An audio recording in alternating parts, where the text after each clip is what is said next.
ബഹുമാനപ്പെട്ട doctor Manoj P Samuel, സഞ്ജയേട്ടൻ, സ്നേഹമുള്ളവരെ, സഹപ്രവർത്തകർ, ഉച്ച കഴിഞ്ഞ് ഭക്ഷണത്തിന് ശേഷം എല്ലാവരും ഉറങ്ങാനുള്ള ഒരു പൊസിഷനിലൊക്കെ ഇരിക്കുകയായിരിക്കും ഒരു പക്ഷേ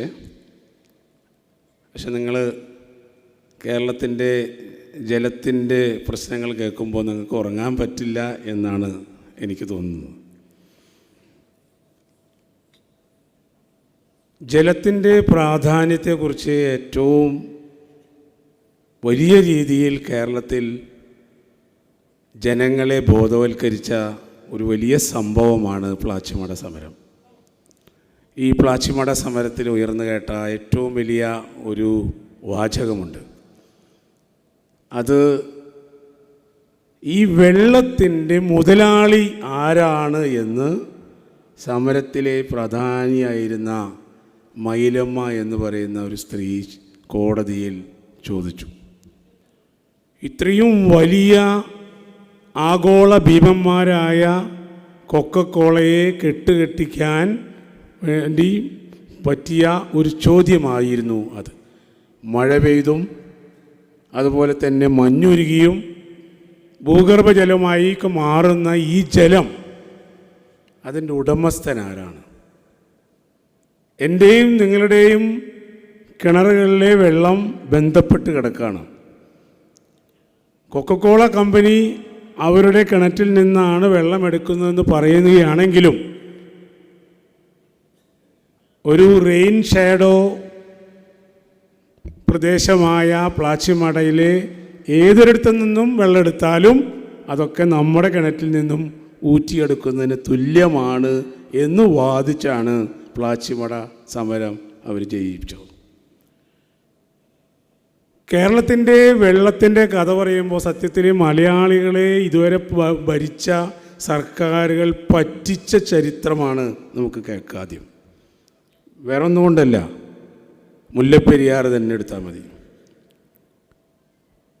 കേരളത്തിൽ ഏറ്റവും കൂടുതൽ സർപ്ലസ് വെള്ളമുണ്ടെന്ന് റിപ്പോർട്ട് എഴുതി പ്രസിദ്ധീകരിച്ചു കൊണ്ടിരിക്കുന്ന ഒരു സ്ഥാപനമുണ്ട്, സെൻട്രൽ വാട്ടർ കമ്മീഷൻ.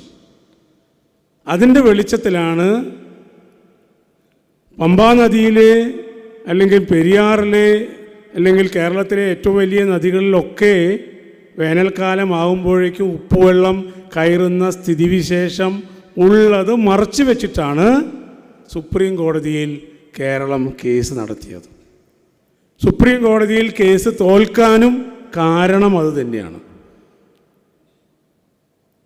കേരളത്തിൽ സർപ്ലസ് വെള്ളമുണ്ടെങ്കിൽ എങ്ങനെയാണ് പുഴയിലൂടെ കായലിൽ നിന്നും കടലിൽ നിന്നും ശക്തമായി ഉപ്പുവെള്ളം കയറി വരുന്നത്? അതിനെ പ്രതിരോധിക്കാനുള്ള വെള്ളം കേരളത്തിലെ നദികളുണ്ടായിരുന്നെങ്കിൽ എങ്ങനെയാണ് ആ വെള്ളം കയറി വരുന്നത്? അപ്പോൾ അതൊരു ചതിയുടെ കഥയാണ്.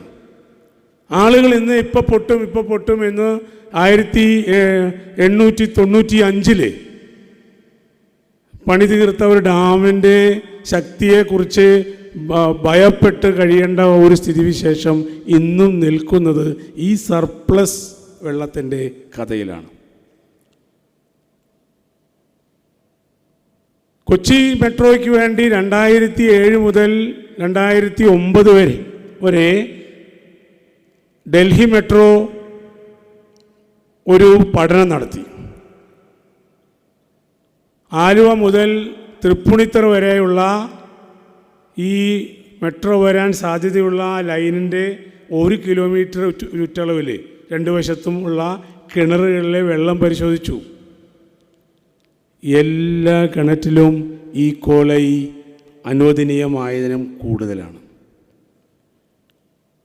അവരതിൽ റിപ്പോർട്ടിൽ എഴുതി, സെപ്റ്റിക് ടാങ്ക് മാലിന്യങ്ങൾ എത്രയും വേഗം നമ്മൾ കേരളം ഒന്നാകെ, കാരണം കേരളം ഇന്നൊരു നഗരമാണ്. കേരളത്തിൽ ഗ്രാമങ്ങളും പട്ടണങ്ങളും അല്ലെങ്കിൽ അങ്ങനെ പറഞ്ഞ് വേർതിരിക്കാൻ പറ്റില്ല, എല്ലാ ഭാഗവും പട്ടണമാണ്. അപ്പം അതുകൊണ്ട് ഈ ഫീക്കൽ കണ്ടാമിനേഷൻ കേരളത്തിലെ ജലസ്രോതസ്സുകളിൽ കലരുന്നതിന് മുമ്പ് തീർച്ചയായിട്ടും നമുക്ക് സീവേജ് ട്രീറ്റ്മെൻറ്റ് വളരെ പെട്ടെന്നുണ്ടാകണം. കാരണം 1970-കളിലെ അന്നൊക്കെ കുറച്ചും കൂടി ചിന്തിക്കുന്ന സർക്കാരുകളായിരുന്നു. അന്ന് 3 സ്ഥലത്ത്, കോഴിക്കോടും എറണാകുളത്തും തിരുവനന്തപുരത്തും ഈ സീവേജ് ട്രീറ്റ്മെൻറ്റ് പ്ലാന്റിന് വേണ്ടിയിട്ടുള്ള നീക്കങ്ങളുണ്ടായിരുന്നു. അതിലിപ്പോൾ ആകെ കൊച്ചിയിൽ മാത്രമാണ് കുറച്ച് ഭാഗത്ത് ഈ ട്രീറ്റ്മെൻറ്റ് പ്ലാന്റ് ഉള്ളത്. അതുകൊണ്ട് എത്രയും വേഗം കുടിവെള്ളത്തിലെ ഈ ഫീക്കൽ കണ്ടാമിനേഷൻ വരുന്നതിന് മുമ്പ് ട്രീറ്റ്മെൻറ്റ് നടത്തണം. ഇന്നില്ല എന്നുള്ളതാണ് സത്യം. അമ്പലമുകളിലൊരു പ്ലാന്റ് വെച്ചിട്ടുണ്ട്. ആളുകളുടെ എതിർപ്പ് മൂലം അവിടെ ഒന്നും നടക്കുന്നില്ല. കക്കൂസ് മാലിന്യം കൊണ്ടുപോയി ഒരു ട്രീറ്റ്മെൻറ്റ് നടക്കുന്നില്ല എന്നുള്ളതാണ് സത്യം. അപ്പം ഇതാണ് കേരളത്തിൻ്റെ മുന്നിലുള്ള വെള്ളത്തിൻ്റെ ഇത്. ഒന്നുകിൽ ഉപ്പുവെള്ളമായി മാറുന്നു. ഉപ്പുവെള്ളമായി നമുക്കറിയാം, കൊച്ചി നഗരമൊക്കെ എറണാകുളം എന്ന് പറഞ്ഞു കഴിഞ്ഞാൽ ആ പേര് വന്നതുപോലും അത്രയേറെ കുളങ്ങൾ വീടുകളിലുണ്ടായിരുന്നു. ഇപ്പോഴോ എല്ലാ കുളങ്ങളും നിങ്ങൾ മൂടണം. കാരണം നിങ്ങൾക്ക് പൈപ്പിൽ കൂടെ വെള്ളം വരാൻ പോവാണ്. ആളുകൾ കുളങ്ങളൊക്കെ മൂടി. കുറച്ച് കഴിഞ്ഞപ്പോൾ ADB ലോൺ എടുത്തു. അപ്പോൾ ADB പറഞ്ഞു ഇനി ഒരു പൈപ്പും കുടിവെള്ളത്തിന് വേണ്ടി പുറത്ത് വയ്ക്കാൻ പാടില്ല. അതിലൊരു മാൻഡേറ്റാണ്, അവർ കൊടുത്തിരിക്കുന്ന ഒരു താക്കീതാണ്. അങ്ങനെയാണെങ്കിൽ ലോൺ തരില്ല. അപ്പോൾ അത് അടച്ചു. അവസാനം പിന്നെന്തായി, ഒരു തുള്ളി വെള്ളം പോലും ഭൂമിക്ക് അരിച്ചിറങ്ങാത്ത തരത്തിലെ ബിൽഡിങ്ങുകളും റോഡുകളും ബാക്കിയുള്ള മണ്ണ് പ്രദേശമുണ്ടെങ്കിൽ അതും സിമെൻ്റ് ഇട്ട് അടച്ച് കൊച്ചിക്കാർ വെള്ളത്തിന് വേണ്ടി പെരിയാർ നദിയെയും മൂവാറ്റുപുഴ നദിയെയും ആശ്രയിച്ചിരിക്കുകയാണ്. ഈ പെരിയാർ നദിയിൽ ആലുവയിൽ നിന്ന് വെള്ളം പമ്പ് ചെയ്ത് അത് പിന്നെ കടലോര പ്രദേശങ്ങളിലൊക്കെ എത്തുമ്പോൾ 30-40 കിലോമീറ്റർ സഞ്ചരിച്ചിട്ടാണ് അവിടെ എത്തുന്നത്. അവിടെ എത്തുന്ന സമയത്ത് ആ വെള്ളം പലപ്പോഴും പോകുന്നത് ഓടകളിലൂടെയാണ്. ആ പൈപ്പ് പോകുന്നത്. നമ്മൾ വിചാരിക്കും ഈ പൈപ്പ് പൊട്ടിക്കഴിയുമ്പോൾ വെള്ളം പുറത്തേക്കല്ലേ ചീറ്റി വരുന്നത്. ശരിയാണ്. പക്ഷേ വെള്ളം പമ്പ് ചെയ്യുന്നത് ദിവസത്തിൽ 1 തവണയോ 2 തവണയോ ആണ്. പമ്പിങ് നിർത്തുമ്പോൾ എവിടെയൊക്കെ ലീക്കുണ്ടോ അവിടെയൊക്കെ ഈ ഓടകളിൽ നിന്നുള്ള വെള്ളം കയറും. ആ വെള്ളം കയറി അതിനകത്തുകൂടെ കയറി ചില പിന്നെ ജീവജാലങ്ങൾ, പ്രത്യേകിച്ച് മണ്ണിര പോലെയുള്ള വിരകൾ ഈ പൈപ്പിൽ കയറി, പൈപ്പിനകത്ത് ഇരുട്ടാണല്ലോ, ഇരുട്ടിൽ വിരിയുമ്പോഴാണ് ഒരു പ്രത്യേക ഷേപ്പിൽ അത് ഉണ്ടാവും. അതിനാണ് നമ്മൾ പിന്നെ നാടവിര പോലെ പിന്നെ പൈപ്പിൽ കൂടെ ഇങ്ങനെ വരുന്നൊരവസ്ഥ ഉണ്ടായി. ഇത് പൊല്യൂഷൻ കൺട്രോൾ ബോർഡ് പഠിച്ചിട്ടുള്ള റിപ്പോർട്ടിൻ്റെ വെളിച്ചത്തിൽ പറയുകയാണ്. നൂൽപ്പാമ്പ് എന്നാണ് അതിനെ പറയുന്നത്. അപ്പം ശുദ്ധമായ വെള്ളം സപ്ലൈ ചെയ്യുന്ന പൈപ്പ് പോലും പോകുന്നത് ഈ നിലയ്ക്കാണ്. ഇന്ന് നമുക്കറിയാം എക്യുപ്മെൻറ്റ്സ് ഒരു കുന്ന് ഒറ്റ ദിവസം കൊണ്ട് ഇല്ലാതാക്കാം, ഒരു കാട് ഒറ്റ ദിവസം കൊണ്ട് ഇല്ലാണ്ടാക്കാം. എടക്കൊച്ചി സ്റ്റേഡിയത്തിന് വേണ്ടി അവിടെ ഉണ്ടായിരുന്ന കണ്ടൽക്കാട് 25 ഏക്കർ ഒരൊറ്റ നൈറ്റിൽ ഫ്ലോട്ടിംഗ് JCB വെച്ചെടുത്ത് കൊണ്ടുപോയി. അതുപോലെയാണ് കുന്നുകൾ ഇന്നൊരൊറ്റ ഇതിലില്ലാതാക്കാം. അപ്പം നമ്മൾ വിചാരിക്കും ഇത്രയേറെ മഴ പെയ്തിട്ട് വെള്ളം കിട്ടുന്നില്ലേ? കിട്ടുന്നുണ്ട്. പക്ഷേ ആ വെള്ളം മുഴുവൻ നമ്മൾ കാനകളുടെ ഒഴുക്കി, കാനയുണ്ടാക്കിയല്ലോ, കാനയുടെ ഒഴുക്കി ഉപ്പുവെള്ളത്തിലേക്ക് കലർത്തുകയാണ്. കാരണം ഒരു തുള്ളി വെള്ളം പോലും താഴോട്ട് അരിച്ചിറങ്ങാനുള്ള സംവിധാനങ്ങളെല്ലാം നമ്മൾ നശിപ്പിച്ചു. ഇത് എവിടെ ചെന്നാലും ഇങ്ങനെ തന്നെയാണ്. അപ്പോൾ കുന്നുകൾ ഇടിച്ച് കഴിയുമ്പോൾ, മഴ പെയ്ത് കഴിയുമ്പോൾ നേരെ വെള്ളം ഒലിച്ച് കാനയിൽ വന്ന് നേരെ പുഴയിലോ അല്ലെങ്കിൽ കായലിലോ ചെന്നു. നമുക്കറിയാലോ, ഈ വേനൽക്കാലത്ത് നമ്മുടെ നദികളിലൂടെ ഒഴുകുന്ന വെള്ളം എന്ന് പറയുന്നത് ഈ പശ്ചിമഘട്ടത്തിലെ മഞ്ഞുമലകൾ ഉരുകി വരുന്ന വെള്ളമല്ല. അത് ആദ്യം മനസ്സിലാക്കണം നമ്മൾ. കേരളത്തിലെ മഞ്ഞുരുകി വെള്ളം കിട്ടുന്ന ഒരു പുഴയുമില്ല. ഓഗസ്റ്റിലോ സെപ്റ്റംബറിലോ മഴ നിന്നിട്ടുണ്ടെങ്കിൽ ആ ജൂൺ തൊട്ട് സെപ്റ്റംബർ പെയ്ത മഴവെള്ളം ഭൂമിയിലേക്ക് അരിച്ചിറങ്ങി, പ്രത്യേകിച്ച് നമ്മുടെ പശ്ചിമഘട്ടത്തിലെ കൂടെ താഴോട്ട് അരിച്ചിറങ്ങി അത് ഭൂമിക്കടിയിലൂടെ ഭൂഗർഭജലമായി വന്ന് ഉറവകളിലൂടെ നദികളിലും അതുപോലെ നമ്മുടെ കിണറിലെത്തുന്നതാണ് നമ്മൾ വേനൽക്കാലത്ത് കുടിക്കുന്ന കുടിവെള്ളം എന്ന് പറയുന്നത്. അപ്പം അങ്ങനെ കുറച്ച് സമയമെടുത്ത് ഒഴുകി വരാനുള്ള സമയമാണ് ജലകുടങ്ങൾ എന്നറിയപ്പെടുന്ന കുന്നുകൾ നൽകുന്നത്. അതാണ് നമ്മളില്ലാതാക്കുന്നത്. ഒരു കുന്നിടിച്ചാൽ എന്താ പ്രശ്നം? അപ്പോൾ അത്തരത്തിലുള്ള നൂറുകണക്കിന് കുന്നുകൾ ഇടിച്ച്, അപ്പോൾ വികസനം വേണ്ടേ? അവസാനം എന്താ സംഭവിക്കുന്നത്? ഇപ്പോൾ വികസനം വേണ്ടേ എന്ന് ചോദിച്ചിട്ട് ആലുവയിലുള്ള ആൾക്ക് വളരെ കൃത്യമായിട്ട് പറയാം. പറവൂരും ആലുവയുള്ള ആളുകൾ 6-7 ദിവസം വെള്ളത്തിന് അടിയിലാണ് കിടന്നത്. അല്ലെങ്കിൽ വീട്ടിൽ താമസിക്കാത്ത വെള്ളത്തിന് സ്ഥലമില്ല, ഒഴുകാൻ സ്ഥലമില്ലാതായപ്പോൾ വെള്ളം വീട് അന്വേഷിച്ച് വന്നു. വലിയ വെള്ളപ്പൊക്കമായി.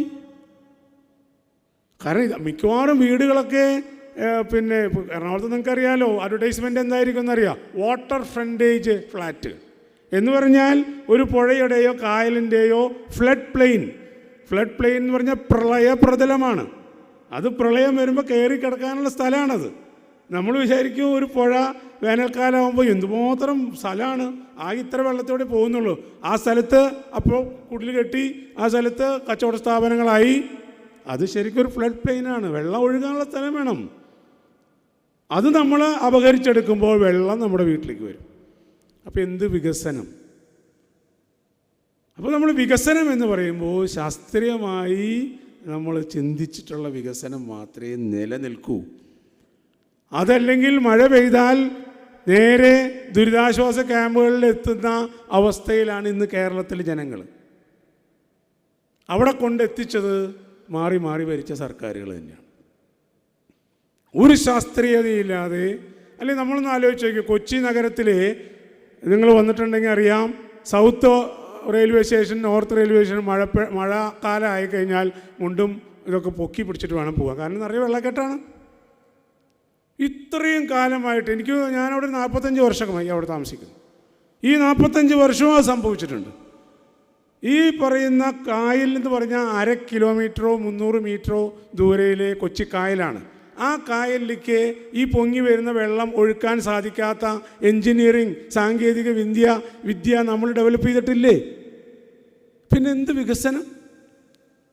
അപ്പോൾ കേരളത്തിൽ ആവശ്യമായ വെള്ളമുണ്ട്, മഴയുണ്ട്. പക്ഷെ ആ മഴവെള്ളം കുത്തിയൊലിച്ച് ഉപ്പുവെള്ളമാകുന്നതാണ് ഏറ്റവും വലിയ പ്രധാനമായിട്ട് ഞാൻ കഴിഞ്ഞ 10-40 വർഷമായിട്ട് ജലമേഖലയിൽ വർക്ക് ചെയ്യുമ്പോൾ എനിക്ക് മനസ്സിലായിട്ട്. ഒരു ശാസ്ത്രീയ തരത്തിൽ ഇപ്പോൾ ഒരു കാന ഉണ്ടാക്കുന്ന കാര്യം എടുത്ത് നോക്കിക്കോ.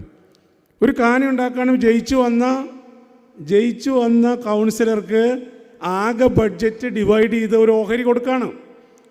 അയാളുടെ പ്രദേശത്തുള്ള കാന അയാൾ ഉണ്ടാക്കാനായിട്ട്. വേറെ ഒരു സ്ഥലത്തും കൊച്ചിയിലല്ലാതെ ഞാൻ കണ്ടിട്ടില്ല. ഈ കാനയൊക്കെ എന്ന് പറഞ്ഞാൽ ഏത് പഞ്ചായത്താണ്, ഏത് കോർപ്പറേഷനാണ്, ആ കോർപ്പറേഷൻ്റെ മൊത്തം ചെരിവ് കണക്കാക്കി അവിടെ ഇത്രയും കാലമായി പെയ്തുകൊണ്ടിരിക്കുന്ന മഴയും വെള്ളം പൊങ്ങാനുള്ള സാധ്യതയൊക്കെ കണക്കാക്കി മൊത്തമായ ചെരിവിലാണ് കാനകൾ നിർമ്മിക്കേണ്ടത്. ഇതിപ്പോൾ എന്താ ചെയ്യുന്നത് വെച്ചാൽ ഒരു വാർഡിൽ കാന നിർമ്മിച്ച് അടുത്ത വാർഡിൽ കൊണ്ടുവയ്ക്കും. ആ വാർഡിൽ നിന്ന് തിരിച്ച് ഇങ്ങോട്ട് വയ്ക്കും. 2 വാർഡിലും വെള്ളക്കെട്ട്. അപ്പം ഇതാണ് ബേസിക്കായിട്ട് ഇത്തരത്തിലുള്ള മന്ദബുദ്ധികളായിട്ടുള്ള ആളുകളെ പോലെ ഇവിടുത്തെ പിന്നെ പ്ലാനിങ് നടക്കുന്നത് കൊണ്ടാണ് നമ്മുടെ പ്രശ്നം. നമുക്ക് ഒരു വെള്ളത്തിന് ഒരു പ്രശ്നം ഉണ്ടാവാത്ത തരത്തിൽ കൈകാര്യം ചെയ്യാൻ നമുക്ക് സാധിക്കും. ഞാൻ മുളന്തുരുത്തിയിൽ എന്ന് പറഞ്ഞൊരു സ്ഥലത്ത് ചെന്ന് കഴിഞ്ഞപ്പോൾ അവിടുത്തെ റെസിഡൻഷ്യൽ അസോസിയേഷൻ പണ്ടൊക്കെ ലോറിക്ക് അവർ റെസിഡൻഷ്യൽ അസോസിയേഷൻ ഫോം ചെയ്തത് തന്നെ ലോറി വെള്ളം അടിക്കാനായിട്ട് ആളുകളെ സംഘടിപ്പിക്കാൻ വേണ്ടിയിട്ടാണ്.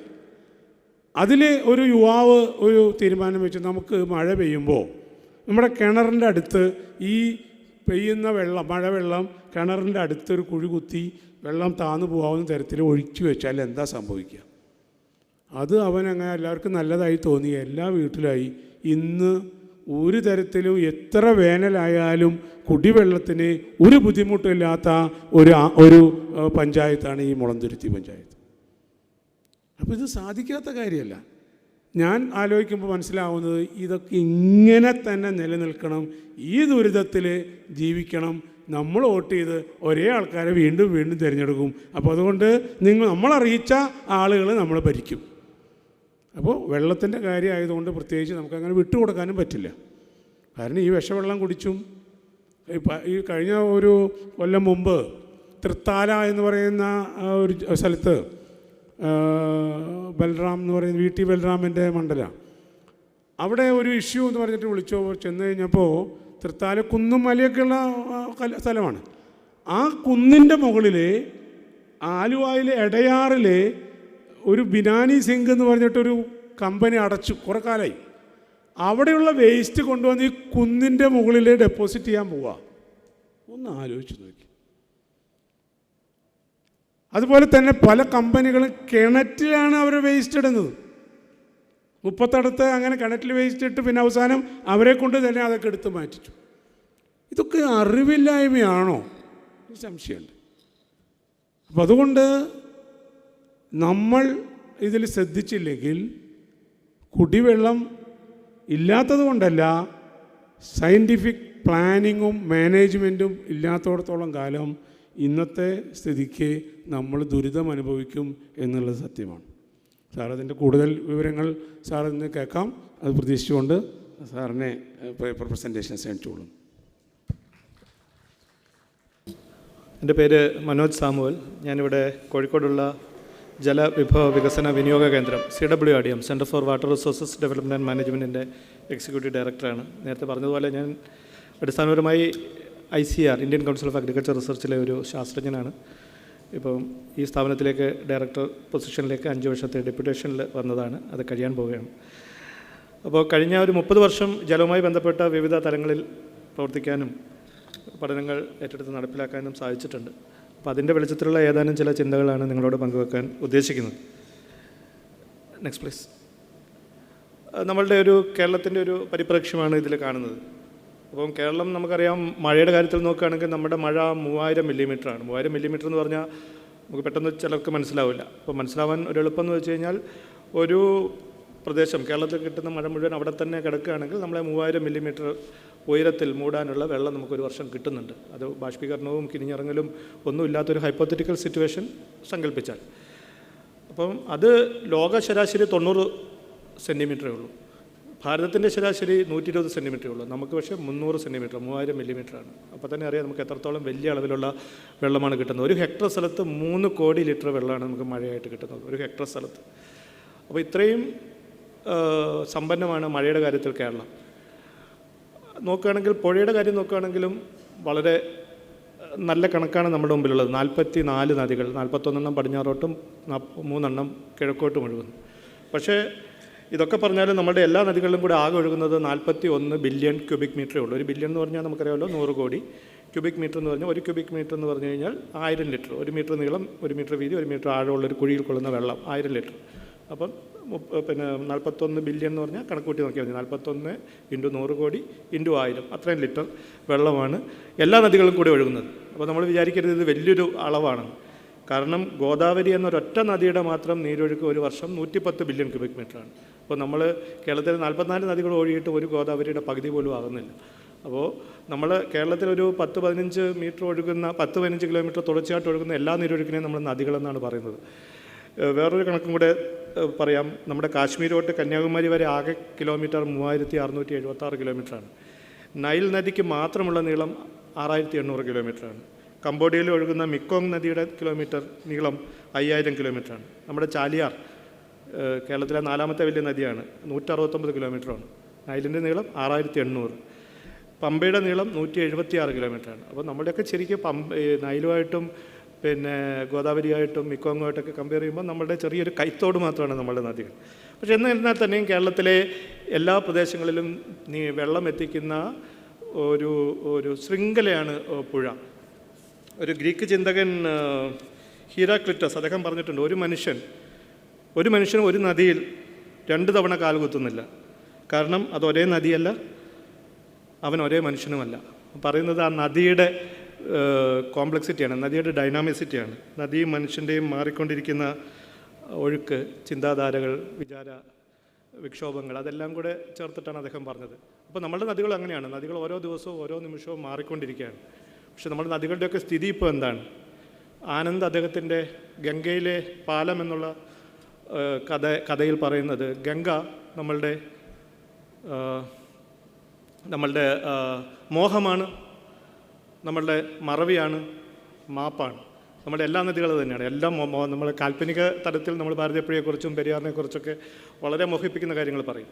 പക്ഷേ യഥാർത്ഥത്തിൽ നമ്മൾ മറക്കുകയാണ്. ആ നദികളിൽ തന്നെയാണ് നേരത്തെ ജോയ് സാർ പറഞ്ഞ പോലെ എല്ലാ മാലിന്യങ്ങളും കൊണ്ട് നമ്മൾ ഇടുന്നത്. അതിനോട് മാപ്പ് പറയേണ്ട സ്ഥിതിയാണ്. അങ്ങനെ നമ്മുടെ ഈ നദികളൊക്കെ നമുക്ക് മോഹവും മറവിയും മാപ്പുമായി മാറുന്നൊരു സ്ഥിതിയിലാണ് നമ്മൾ നിൽക്കുന്നത്. അപ്പോൾ ഈ നദികളെക്കുറിച്ച് കൂടുതൽ കാര്യങ്ങൾ ഞാൻ വീണ്ടും വരുന്ന വഴിക്ക് പറയാം. അപ്പോൾ 44 നദികൾ കേരളത്തിലുണ്ട്. പിന്നെ കേരളത്തിൽ വേറൊരു പ്രത്യേകത എന്ന് വെച്ച് കഴിഞ്ഞാൽ ലോകത്തിൽ ഏറ്റവും കൂടുതൽ കിണറുകളുള്ളൊരു പ്രദേശം ഓപ്പൺ വെൽസ് ഉള്ള കേരളമാണ്. കേരളത്തിൽ നമുക്കുള്ളത് 45 ലക്ഷം കിണറുകളാണ്. ഇതൊരു പഴയ സെൻസസ് അനുസരിച്ചാണ്. അങ്ങനെ നോക്കിയാൽ തന്നെ ഒരു ചതുരശ്ര കിലോമീറ്റർ, അതായത് 100 ഹെക്ടർ സ്ഥലത്ത് ഏകദേശം 150-200 കിണറുകൾ നമുക്ക് കേരളത്തിൽ ഉണ്ട്. പിന്നെ നമ്മുടെ മഴക്കാലത്തിൻ്റെ പ്രത്യേകതയാണ്. ഞാൻ നേരത്തെ പറഞ്ഞു 3000 മില്ലിമീറ്റർ മഴ കേരളത്തിൽ കിട്ടുന്നുണ്ടെന്ന്. അടുത്ത സ്ലൈഡിലേക്ക് പോവുക. Next slide please. അതിലേക്ക് ഞാൻ വരാം. അതിനു മുമ്പായിട്ട് ഈ നമ്മളുടെ പ്രധാനപ്പെട്ട ചലഞ്ചസ് ഒന്ന് പറഞ്ഞു പോയിക്കോട്ടെ. നമ്മുടെ ക്ലൈമറ്റ് ചേഞ്ചുമായിട്ട് ബന്ധപ്പെട്ട പ്രശ്നങ്ങൾ, കാലാവസ്ഥാ മാറ്റം, അതിനെക്കുറിച്ച് വിശദമായിട്ട് ഞാൻ പറയാം. പിന്നെ തുടർച്ചയായിട്ട് കേരളത്തിൻ്റെ ഒരു സവിശേഷ സാഹചര്യത്തിൽ തുടർച്ചയായിട്ട് വരുന്ന ഫ്ലഡ്സ്, ഡ്രൗട്ട്സ്, വെള്ളപ്പൊക്കവും വരൾച്ചയും. ഒരേ പ്രദേശത്തെ വെള്ളപ്പൊക്കവും വരൾച്ചയും വരുന്നത് അത്യപൂർവമാണ്, പക്ഷേ കേരളത്തിൽ അത് സംഭവിക്കുന്നു. Increasing emission of greenhouse gases. നമ്മളിതെല്ലാം പുറകോട്ട് തിരിഞ്ഞു നോക്കി ഇതിൻ്റെ കാരണത്തിലേക്ക് പോയാൽ, അടിസ്ഥാന കാരണത്തിലേക്ക് പോയാൽ തീർച്ചയായിട്ടും അത് ആഗോളതാപനത്തിലേക്കും കാർബൺ എമിഷനിലേക്കും ഒക്കെ വരും. അപ്പോൾ അതിലേക്കൊക്കെ നമ്മൾ ചിന്തിക്കാം. അപ്പോൾ അത് ഒരു പ്രധാന പ്രശ്നമാണ്. കൂടുതൽ കാർബൺ വമിപ്പിക്കൽ, പുറന്തള്ളൽ നടക്കുന്നു. കാർബണെ പിടിക്കാനുള്ള, സീക്വസ്ട്രേറ്റ് ചെയ്യാനുള്ള സിങ്കുകൾ, നമ്മുടെ സമുദ്രങ്ങൾ, നമ്മളുടെ വനങ്ങൾ, കണ്ടൽക്കാടുകൾ, ചതുപ്പ് നിലങ്ങളൊക്കെ ഇല്ലാതായിക്കൊണ്ടിരിക്കുകയാണ്. അപ്പോൾ 2050 സമുദ്രത്തിൽ മീനുകളെക്കാട്ടി കൂടുതൽ പ്ലാസ്റ്റിക് ഉണ്ടാവുമെന്നാണ് ഒരു കണക്ക് പറയുന്നത്. ഈ സമുദ്രമാണ് അന്തരീക്ഷത്തിലുള്ള കാർബൺ ഡൈ ഓക്സൈഡിനെ ഏറ്റവും കൂടുതൽ വലിച്ച് നിർവീരീകരിക്കുന്ന ഒരു സിങ്ക്. പക്ഷേ അത് സ്വാഭാവികമായിട്ട് അതിൻ്റെയൊക്കെ ആവാഹന ശേഷി കുറഞ്ഞുകൊണ്ടിരിക്കുകയാണ്. Water security, quality and equity. Water security, quality and equity വലിയ പ്രശ്നമാണ്. വെള്ളത്തിൻ്റെ എല്ലാ ജനങ്ങൾക്കും, എല്ലാ വിഭാഗം ആൾക്കാർക്കും, സമൂഹത്തിൻ്റെ പാർശ്വവൽക്കരിക്കപ്പെട്ട ആൾക്കാർ ഉൾപ്പെടെയുള്ള ചേരി പ്രദേശങ്ങൾ അങ്ങനെയുണ്ടെങ്കിൽ അവിടെയുള്ള ആൾക്കാർക്ക്, പ്രായമുള്ള ആൾക്കാർ, ഗോത്രവർഗ്ഗക്കാർ, അവർക്കൊക്കെ ഇക്വിറ്റബിളായിട്ട് വെള്ളം കൊടുക്കാൻ നമുക്ക് സാധിക്കുന്നുണ്ടോ? അപ്പം ജലത്തിൻ്റെ ഇക്വിറ്റബിളായിട്ടുള്ള വിനിയോഗവും വിതരണവും വളരെ പ്രധാനപ്പെട്ടതാണ്. പിന്നെ change in water use and land use pattern. കേരളത്തിൽ വലിയൊരു വളരെ ഡൈനാമിക്കാണ്. ദിവസവും നമ്മുടെ ഭൂപ്രകൃതി മാറുകയാണ്, ഭൂവിനിയോഗ രീതി മാറുകയാണ്, ജല ഉപയോഗ രീതി മാറുകയാണ്. അപ്പോൾ അത് ഒരു പ്രധാന പ്രശ്നമാണ്. ഫ്രാജൈൽ ഇക്കോസിസ്റ്റംസ്, നമ്മുടെ വെസ്റ്റേൺ ഘട്ട് ഉൾപ്പെടെയുള്ള തീരദേശ മേഖല ഉൾപ്പെടെയുള്ള വളരെ ദുർബലമായിട്ടുള്ള ഇക്കോസിസ്റ്റം നമുക്കുണ്ട്. റിവർ മാനേജ്മെൻറ്റ്, ഞാൻ അതിനെക്കുറിച്ച് വിശദമായിട്ട് പിന്നെ പറയാം. എൻവയോൺമെൻറ്റൽ ഇഷ്യൂസ്, പരിസ്ഥിതിയുമായി ബന്ധപ്പെട്ട ധാരാളം പ്രശ്നങ്ങൾ നമ്മുടെ മുമ്പിലുണ്ട്. അടുത്ത രണ്ടെണ്ണം, ഈ പച്ച നിറത്തിൽ കാണുന്ന രണ്ടെണ്ണവും പ്രധാനമായിട്ടും നമ്മളുടെ വെല്ലുവിളികളല്ല, അത് നമ്മളുടെ ഓപ്പർച്യൂണിറ്റീസാണ്, നമ്മളുടെ സാധ്യതകളാണ്. കൃഷിയിൽ നമ്മൾ ഉപയോഗിക്കുന്ന വെള്ളത്തിൻ്റെ ഒരു 80%, 75% കൃഷി ആവശ്യങ്ങൾക്കാണ്. അവിടെ എങ്ങനെ കൂടുതൽ നല്ല രീതിയിൽ നമുക്ക് ജലസേചനം നടത്താൻ സാധിക്കും? പിന്നെ നമ്മുടെ പുതിയ സംവിധാനങ്ങൾ, നിർമ്മിത ബുദ്ധി, AI, IoT തുടങ്ങിയ സംവിധാനങ്ങളൊക്കെ നമുക്ക് എങ്ങനെ ഉപയോഗിക്കാം? ഡിജിറ്റൽ ട്വിൻസിനെ കുറിച്ച് നമ്മൾ കൂടുതൽ സംസാരിക്കുന്നുണ്ട്. വെള്ളം വിതരണം ചെയ്യുന്നതിന് ഒപ്പം തന്നെ അതിൻ്റെ ഒരു ട്വിൻ, അതിൻ്റെ ഒരു ഡിജിറ്റൽ ട്വിൻ നമ്മുടെ കമ്പ്യൂട്ടറിൽ നമുക്കൊരു സംവിധാനം ഉണ്ടാക്കുകയാണെങ്കിൽ ഏതൊക്കെ സ്ഥലത്ത് എവിടെയാണ് നമുക്ക് പ്രിഡിക്റ്റീവ് അനാലിസിസ് നടത്താം. എവിടെയെങ്കിലും സ്ഥലത്ത് ലീക്കിനുള്ള സാധ്യതയുണ്ടോ, അല്ലെങ്കിൽ മലിനീകരണത്തിനുള്ള സാധ്യതയുണ്ടോ? നേരത്തെ ജോയ് സാർ പറഞ്ഞ പോലെ എവിടെയെങ്കിലും ഈ കുടിവെള്ള പൈപ്പിലേക്ക് വെള്ളം കയറാൻ സാധ്യതയുണ്ടോ? അതെല്ലാം നമുക്ക് ആ ഡിജിറ്റൽ ട്വിനിൽ കൂടെ പാരലലായിട്ട് തന്നെ മനസ്സിലാക്കാൻ സാധിക്കും. അങ്ങനെയുള്ള പുതിയ പുതിയ സാധ്യതകൾ നമ്മുടെ മുമ്പിൽ തെളിഞ്ഞു വരുന്നുണ്ട് ഈ AIയുടെയൊക്കെ കാലത്ത്. Next please. അപ്പോൾ കാലാവസ്ഥാ മാറ്റം നമ്മുടെ ഒരു വലിയൊരു പ്രശ്നമാണ്. അത് നമ്മൾ വിചാരിക്കും എപ്പോഴും നേരിട്ടുള്ള പ്രശ്നങ്ങൾ മാത്രമാണ്, നമ്മുടെ വീട്ടിലേക്ക് വെള്ളം കയറി. അതല്ലാതെ നേരിട്ട് നമ്മളെയൊക്കെ വെള്ളപ്പൊക്കവും വരൾച്ചയുമായി വരുന്ന പ്രശ്നങ്ങൾ അല്ലാതെ തന്നെ നമ്മളെ പരോക്ഷമായി ബാധിക്കുന്ന ധാരാളം പ്രശ്നങ്ങളുണ്ട്. അതിലൊന്ന് ആരോഗ്യം. നമ്മളുടെ ആരോഗ്യം വലിയൊരു രീതി വരെ കാലാവസ്ഥാ മാറ്റവുമായിട്ട് ബന്ധപ്പെട്ട് കിടക്കുന്നു. നമ്മളുടെ ലേബർ, തൊഴിൽ ദിനങ്ങൾ, ലൈവ്ലിഹുഡ്. ലാൻസെറ്റിൻ്റെ ഒരു കണക്ക് അനുസരിച്ച് 2022 ഇന്ത്യയിൽ 191 ബില്യൺ ലേബർ അവേഴ്സ് നഷ്ടപ്പെട്ടു എന്നുള്ളതാണ്. മനുഷ്യ പ്രയത്ന ദിനങ്ങൾ. വെയിലുണ്ടെങ്കിൽ അവർക്ക് പോകാൻ പറ്റില്ല, അതിതീക്ഷ്ണമായിട്ടുള്ള സൂര്യപ്രകാശത്തിൽ വർക്ക് ചെയ്യാൻ പറ്റുന്നില്ല, മഴയായപ്പോൾ വർക്ക് ചെയ്യാൻ പറ്റില്ല, അതിശക്തമായ മഴയുടെ സമയത്ത് പുറത്തിറങ്ങാൻ പറ്റുന്നില്ല, കൂലിവേല ചെയ്യുന്ന ദിവസക്കൂലിക്ക് പോകുന്ന ആൾക്കാർക്ക് ജോലി ദിനങ്ങൾ നഷ്ടപ്പെടുന്നു. നമ്മളെപ്പോലുള്ള ആൾക്കാർക്ക് തന്നെ ജോലി ദിനങ്ങൾ നഷ്ടപ്പെടുന്നു. ഡൽഹിയിൽ ഇപ്പോൾ എന്താ സംഭവിക്കുന്നത്? വർക്ക് ഫ്രം ഹോമാണ്. ആൾക്കാർക്ക് പുറത്ത് പോയി ജോലി ചെയ്ത് മോട്ടോർ വാഹനങ്ങളെടുത്ത് ഓഫീസിലേക്ക് പോകാൻ സാധിക്കുന്നില്ല, അത് നിരോധിക്കപ്പെട്ടിരിക്കുകയാണ്. അപ്പോൾ അതേപോലെയുള്ള തൊഴിൽ ദിനങ്ങൾ നഷ്ടപ്പെടുന്നു, ആരോഗ്യത്തെ ബാധിക്കുന്നു, ആരോഗ്യപരമായിട്ടുള്ള പല പ്രശ്നങ്ങൾ. അത് ഇതേപോലെ ഡിസാസ്റ്റർ ക്യാമ്പിലായാലും വെള്ളപ്പൊക്കമായി ബന്ധപ്പെട്ട എന്ത് കാര്യങ്ങളായാലും ആരോഗ്യം പ്രശ്നമാണ്. പ്രത്യേകിച്ച് നമ്മുടെ ജെൻഡർ, ഏത് പ്രശ്നമാണെങ്കിലും, വെള്ളം ഇല്ലെങ്കിലും വെള്ളം കൂടിയാലും വെള്ളപ്പൊക്കമായാലും വരൾച്ചയായാലും പ്രശ്നം കൂടുതലായി അനുഭവിക്കുന്നത് നമ്മുടെ സ്ത്രീജനങ്ങളാണ്. അങ്ങനെ ജെൻഡറുമായും അത് ബന്ധപ്പെട്ട് കിടക്കുന്നു. ഫിഷറീസ് സെക്ടർ തുടങ്ങിയ പല മേഖലകളിലും നേരിട്ടല്ലാതെ തന്നെ നമ്മളെ ബാധിക്കുന്നുണ്ട്. അതിൽ ഏറ്റവും പ്രധാനപ്പെട്ട ഒന്നാണ് അഗ്രികൾച്ചർ. IARI ഞങ്ങളുടെ ഇന്ത്യൻ ഭാരതീയ കാർഷിക ഗവേഷണ കൗൺസിലിൻ്റെ കീഴിൽ ഡൽഹിയിലുള്ള ഇന്ത്യൻ അഗ്രികൾച്ചർ റിസർച്ച് ഇൻസ്റ്റിറ്റ്യൂട്ടിൻ്റെ ഒരു പഠനമനുസരിച്ച് ഈ നൂറ്റാണ്ടിൻ്റെ അവസാനത്തേക്ക് 2 ഡിഗ്രി വരെയൊക്കെ താപനില കൂടാൻ സാധ്യതയുണ്ടെന്നാണല്ലോ നമ്മളുടെ കാലാവസ്ഥാ ശാസ്ത്രജ്ഞർ പറയുന്നത്. ആ ഒരു ലെവലിലേക്ക് എത്തിയാൽ നമ്മളുടെ ഗോതമ്പിൻ്റെ ഉൽപ്പാദനം ഒരു ഹെക്ടറിൽ 0.75 ടൺ 750 കിലോഗ്രാം വരെ കുറയാൻ സാധ്യതയുണ്ടെന്നാണ് പഠനം പറയുന്നത്. അപ്പോൾ ഭക്ഷ്യ ഉൽപ്പാദനത്തിൽ പ്രശ്നം വരുന്നുണ്ട്. മറ്റൊന്ന്, വയനാട്ടിൽ ഞങ്ങൾ നടത്തിയൊരു സ്റ്റഡി വളരെ രസകരവും അതേസമയം വളരെ ആശങ്കാജനകമാണ്. അവിടെ കാലാവസ്ഥാ മാറ്റത്തിനനുസരിച്ച് നമ്മളുടെ പ്രൊഡക്ഷനിൽ വ്യത്യാസം ചെറുതായിട്ടൊക്കെ വരുന്നുണ്ട്. അതിലും കൂടുതൽ സംഭവിക്കുന്നത് അതിൻ്റെ ക്വാളിറ്റിയിൽ വ്യത്യാസം വരുന്നു. നമ്മളൊരു ഏലം അല്ലെങ്കിൽ ഒരു കുരുമുളക് അല്ലെങ്കിൽ ഒരു ഇഞ്ചി അതിൻ്റെ പ്രൊഡക്ഷനെക്കാട്ടി കൂടുതൽ അതിൻ്റെ മാർക്കറ്റ്, അതിൻ്റെ വിപണന മൂല്യം അതിൻ്റെ അരോമയിലാണ്, അതിൻ്റെ കളറിലാണ്, അതിൻ്റെ സ്മെല്ലിലാണ്, അതിൻ്റെ തുടങ്ങിയ ഒലിയോറസിൻ അങ്ങനെ തുടങ്ങിയ അതിൻ്റെ ക്വാളിറ്റി ആസ്പെക്റ്റിലാണ്. അത് കോംപ്രമൈസ് ചെയ്യപ്പെടുന്നു.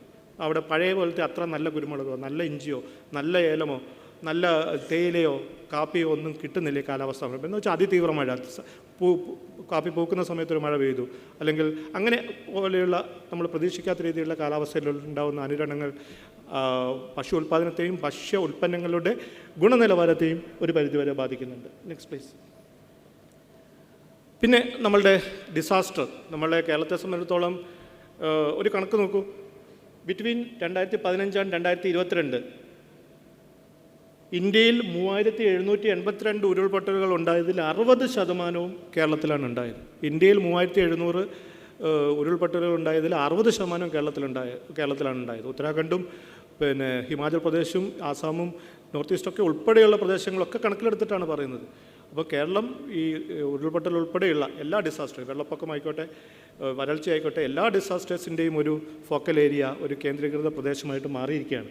അപ്പോൾ ഇത് ലോകത്തെമ്പാടും ഇത് പിന്നെ കാണുന്നുണ്ട്. കാലാവസ്ഥ മാറ്റം 1980-കളിൽ നമ്മൾ ആകെ നോക്കിക്കഴിഞ്ഞാൽ ലോകത്തുണ്ടായ ഈ കാലാവസ്ഥയുമായി ബന്ധപ്പെട്ട പ്രകൃതി ദുരന്തങ്ങളെ കണക്ക് കൂട്ടിയാൽ 200-250 തന്നെ ഉണ്ടാവുള്ളൂ. പക്ഷേ നമ്മൾ 2020-ലേക്കൊക്കെ വന്നപ്പോൾ 1000-1200 ഒരു വർഷത്തെ ഈവൻസ്. ഒരാഴ്ച മുമ്പ് വരെ ഇന്തോനേഷ്യയിലും ശ്രീലങ്കയിലും ഒക്കെ വെള്ളപ്പൊക്കമായിരുന്നു. അപ്പോൾ ഓരോ സ്ഥലത്തുള്ള പ്രശ്നങ്ങൾ, പ്രതീക്ഷിക്കാത്ത തരത്തിലുള്ള പ്രശ്നങ്ങൾ. 2 ദിവസം മുമ്പ് ഊട്ടിയിൽ ഒരു ദിവസം ചെയ്ത മഴ അറിയോ? ഒരു ദിവസം ഊട്ടിയിൽ പെയ്ത മഴ 210 സെൻറ്റിമീറ്ററാണ് ഒരു ദിവസം. അപ്പോൾ പിന്നെ 21 സെൻറ്റിമീറ്ററാണ്, 210 മില്ലിമീറ്ററാണ്. അപ്പോൾ 21 സെൻറ്റിമീറ്റർ മഴ ഊട്ടി പോലൊരു സ്ഥലത്ത് ഒക്കെ പെയ്യുകയാണ്. അപ്പോൾ പ്രതീക്ഷിക്കാത്ത രീതിയിലാണ് കാലാവസ്ഥ ഇപ്പം നമ്മളോട് പ്രതികരിക്കുന്നത്. എങ്ങനെ എവിടെ പെയ്യുമെന്ന് നമുക്ക് പ്രത്യേകിച്ച് വലിയ രീതിയിലുള്ളൊരു പ്രഡിക്ഷനിലേക്ക് എത്താൻ സാധിക്കുന്നില്ല എന്നുള്ളൊരു പ്രശ്നം കൂടി നമ്മുടെ മുമ്പിലുണ്ട്. Next please. ഈ വയനാട് ഡിസാസ്റ്ററുമായിട്ട് ബന്ധപ്പെട്ട് സംസ്ഥാന ഗവൺമെൻറ് 2 കമ്മിറ്റി ഉണ്ടായിരുന്നു. 2ലും ഞങ്ങളുടെ സയൻറ്റിസ്റ്റുമാർ മെമ്പേഴ്സായിരുന്നു. ജോൺ മത്തായി കമ്മിറ്റിയിലും അതിനുശേഷം പുന്നപ്പുഴ അവിടുത്തെ ഉരുൾപൊട്ടലിൻ്റെ ഭാഗമായി ഉണ്ടായ വലുതായി പോയ എല്ലാ കല്ലും മണ്ണും പാറയൊക്കെ വന്ന് കിടക്കുന്ന പുന്നപ്പുഴ പുനരുജ്ജീവിപ്പിക്കാനുള്ളൊരു കമ്മിറ്റിയുണ്ട്. 2ലും ഞങ്ങളുടെ ശാസ്ത്രജ്ഞന്മാർ മെമ്പേഴ്സായിരുന്നു.